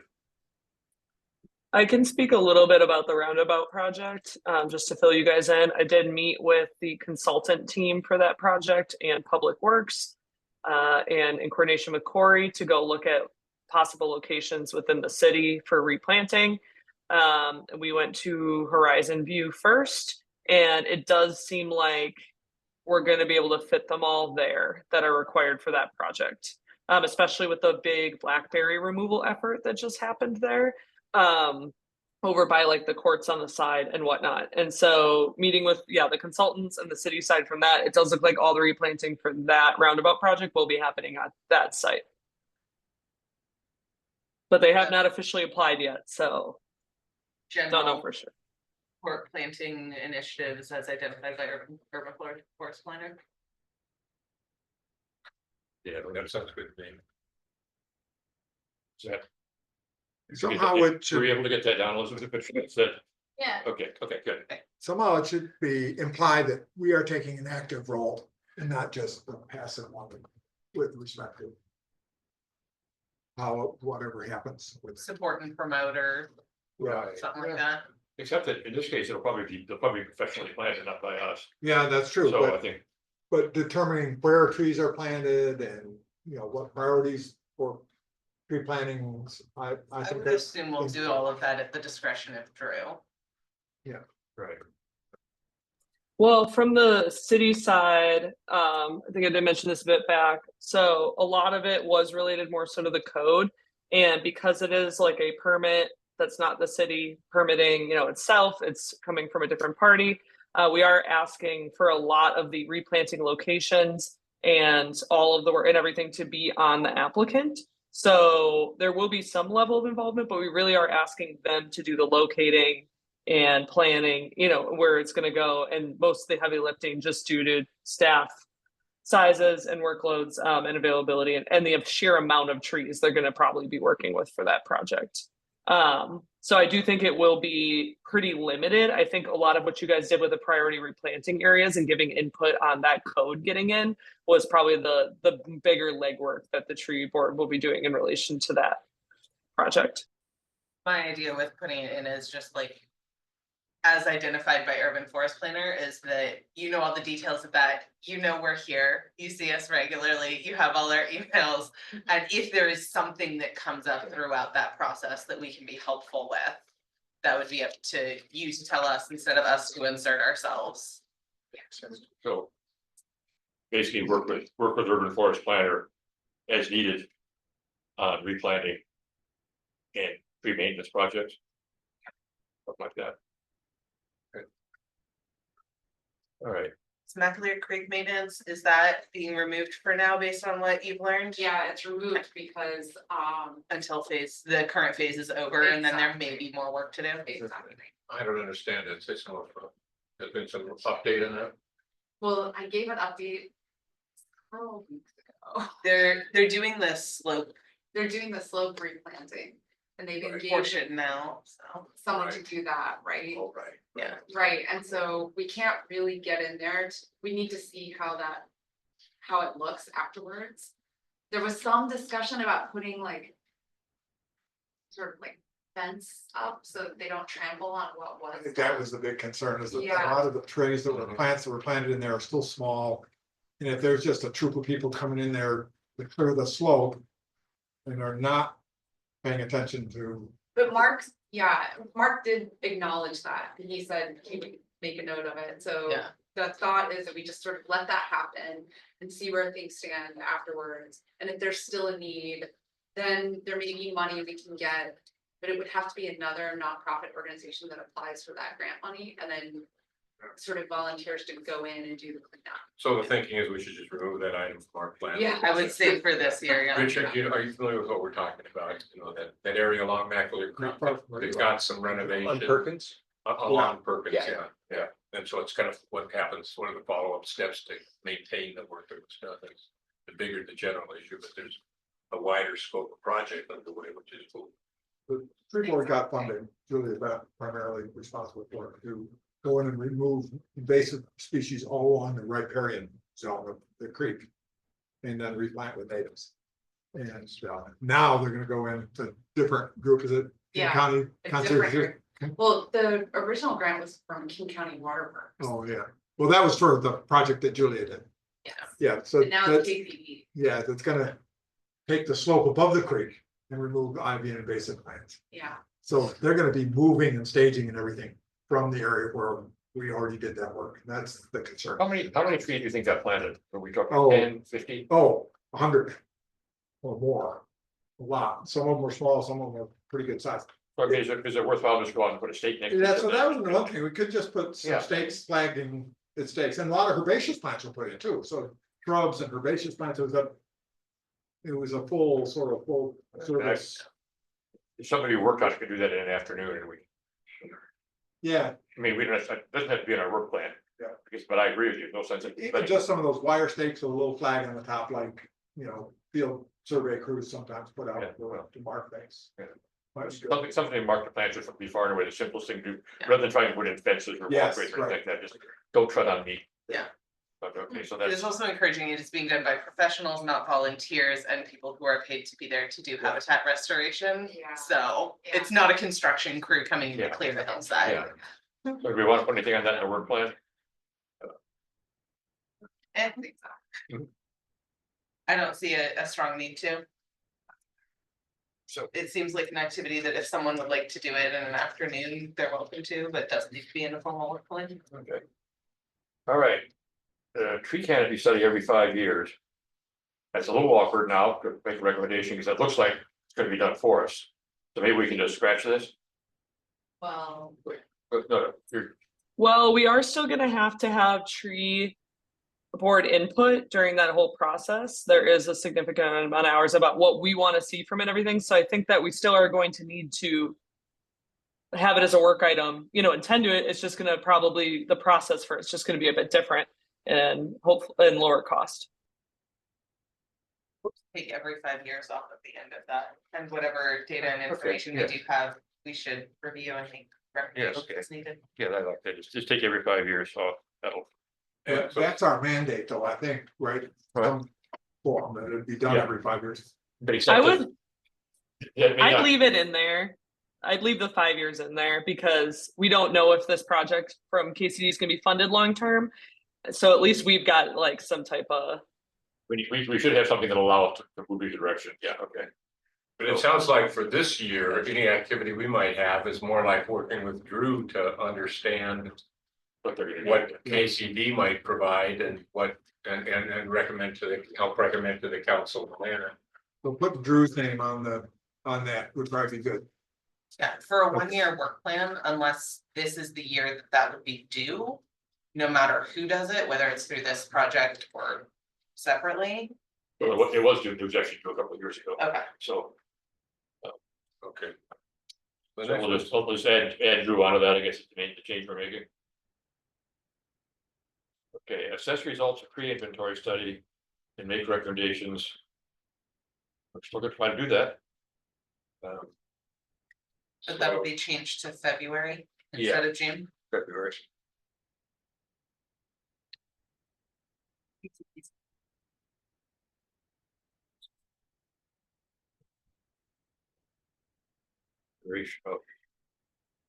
Duration one time.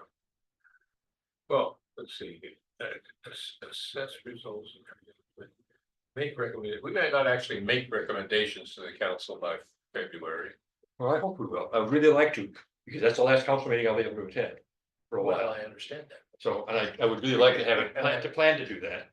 And we have already discussed our recommendations. I know, I was saying that the more conservative statement would be to formulate recommendations for the council. This is an by February. aspirational Right. document.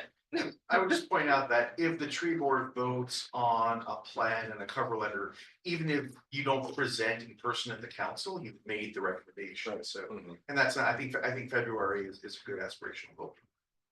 Okay, Yeah, I would like to be able to present it, but yeah, we can go beyond that, but let's aspirational. Aspire to February. All right, we have, meet with council and mayor.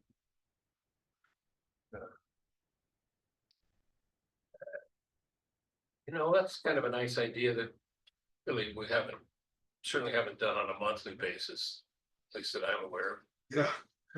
Well, we meet with our liaison. We have on a worked with monthly our basis. liaison, with the council, yeah. And we get reported on to the council. How about report to council and mayor? Instead of meet with, well, we also have to deliver the annual report. the annual report and the work plan are two explicit responsibilities. And they just become me. So maybe it is something like report to the council and mayor periodically on accomplishments. Follow-ups, et cetera. And that's ongoing. And then the other one is the annual report, which is more specific. Man, Did that sound okay? Yeah. Report to the council and the mayor periodically.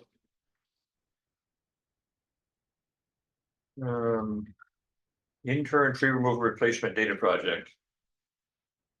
Is that something we just carried over because we didn't? Yes, and it's, there was an intern that did that years ago, and we have a report from him, and I don't think Yeah. anybody ever followed up on it. It was an UW undergrad who did it. I know, and it's probably 6 or 7 years old now, at least. Let's not worry about it, let's just scratch it. Yeah, I think we discussed it and no one could find it. Oh, I think I actually have a copy I of it. think I have a copy of it too. Okay, review the tree list. Okay, so Did that. we're We did taking that. out, taking that one out. Yes, We won't worry. so a few of these things we've actually finished and accomplished, right? Kind of true, yeah. And review the comprehensive plan for tree related goals. We're not doing that, but it's the thing we're talking about, the forest management plan. Thank you. The community forest management plan. Gosh, I really believe that somebody's got to take on the job of updating that, and I think we're just kind of got our name on it. In a sense, I don't know that we have the wherewithal to actually write it. I mean, to do a nice job, it may be some investment in consultant services, but on the other hand, it may be that we do. At least beginning with a review and assessment of what we recommend happens next. Seems like a very reasonable next step. Do an update forest management plan. What's it called, the comprehensive forest management plan? Community forest management plan. It's on the way, it is on the website, and I advise you, please take a look at it. It's parts of it are almost embarrassing.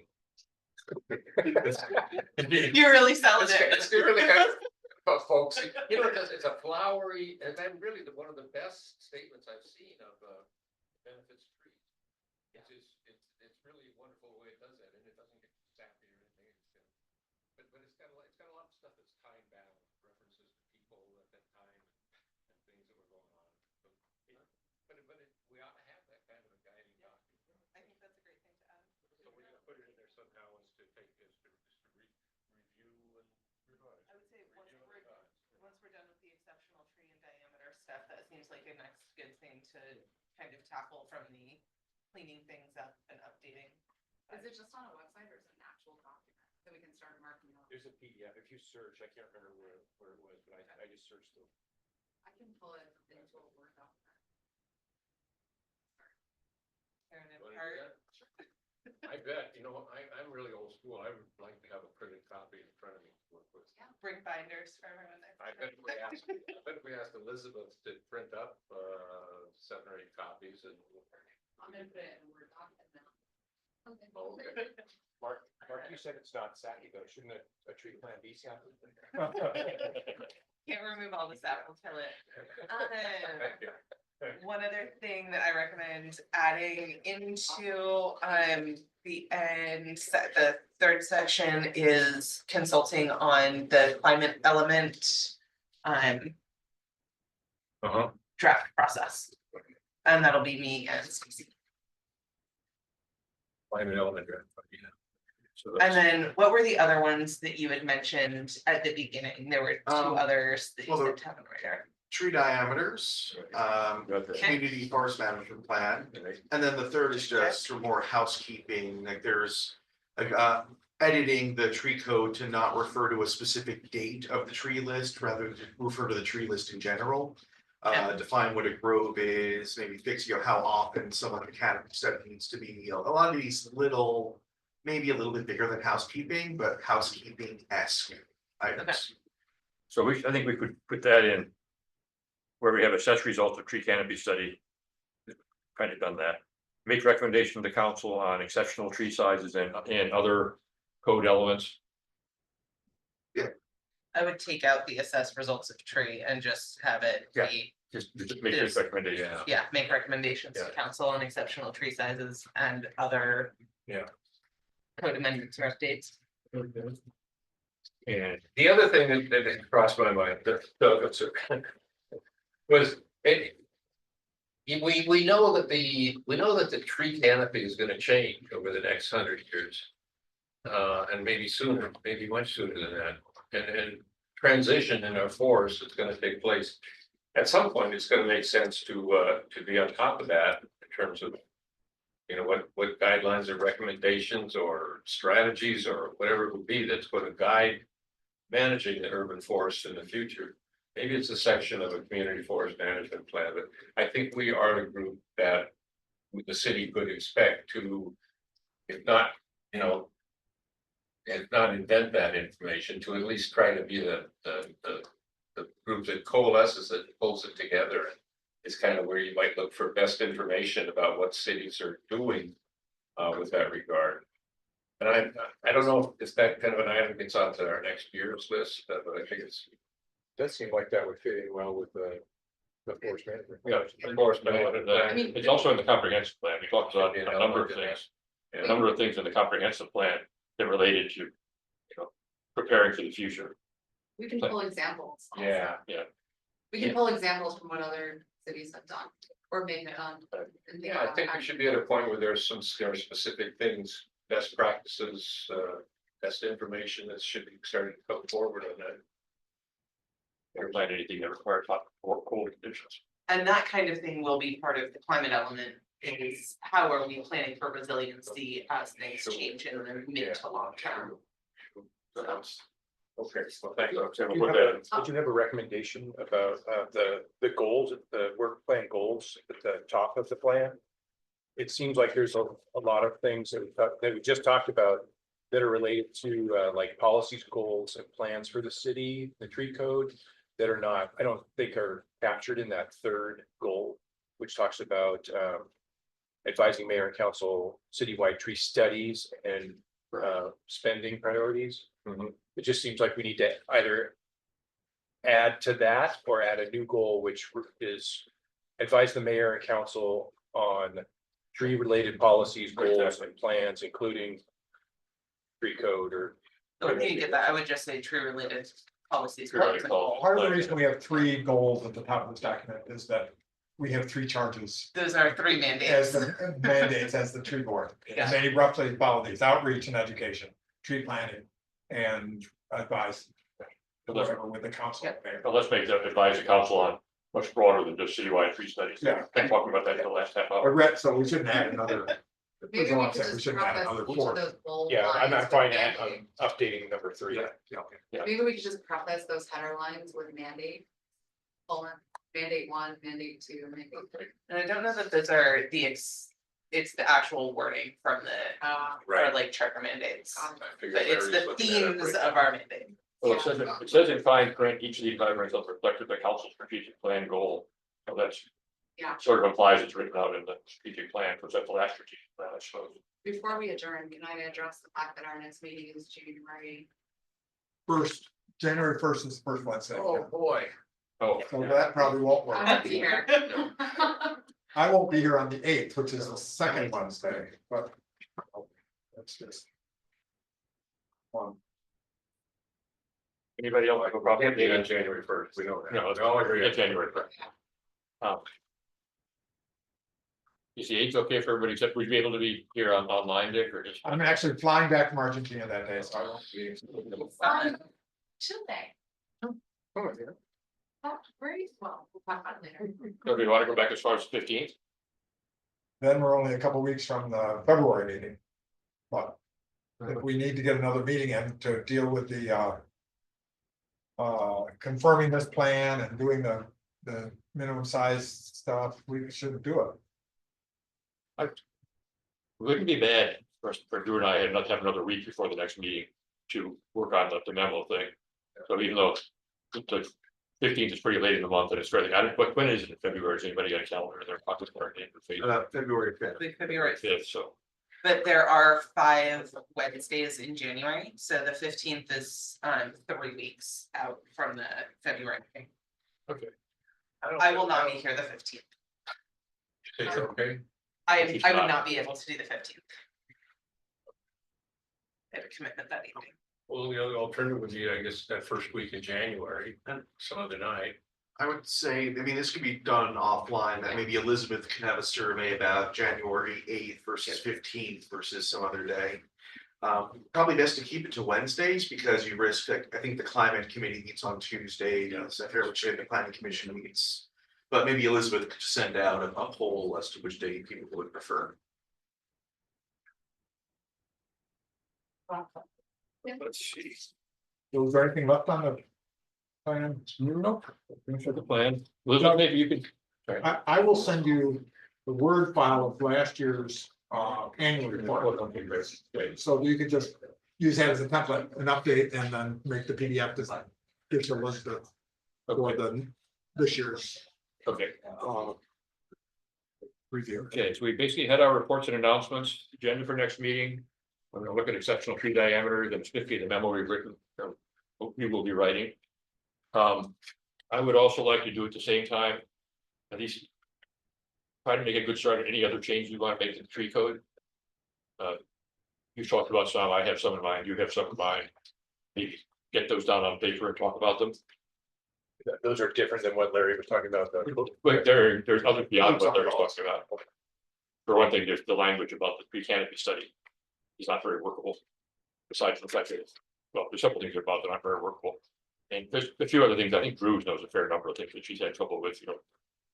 He's trying to enforce the tree code and said, what the heck does that mean, or something similar to that. So anyway, if we can. If you're aware of any issues in the tree code that need to be taken care of, housekeeping or otherwise. And besides the substance of what are the tree diameters, I think some of these other things are housekeeping, but they still need to be done. And Larry, you made it very clear, you want to get all the changes in at once. And I think staff would probably prefer, you know, like have like one pass rather than stringing it along multiple times. Yeah.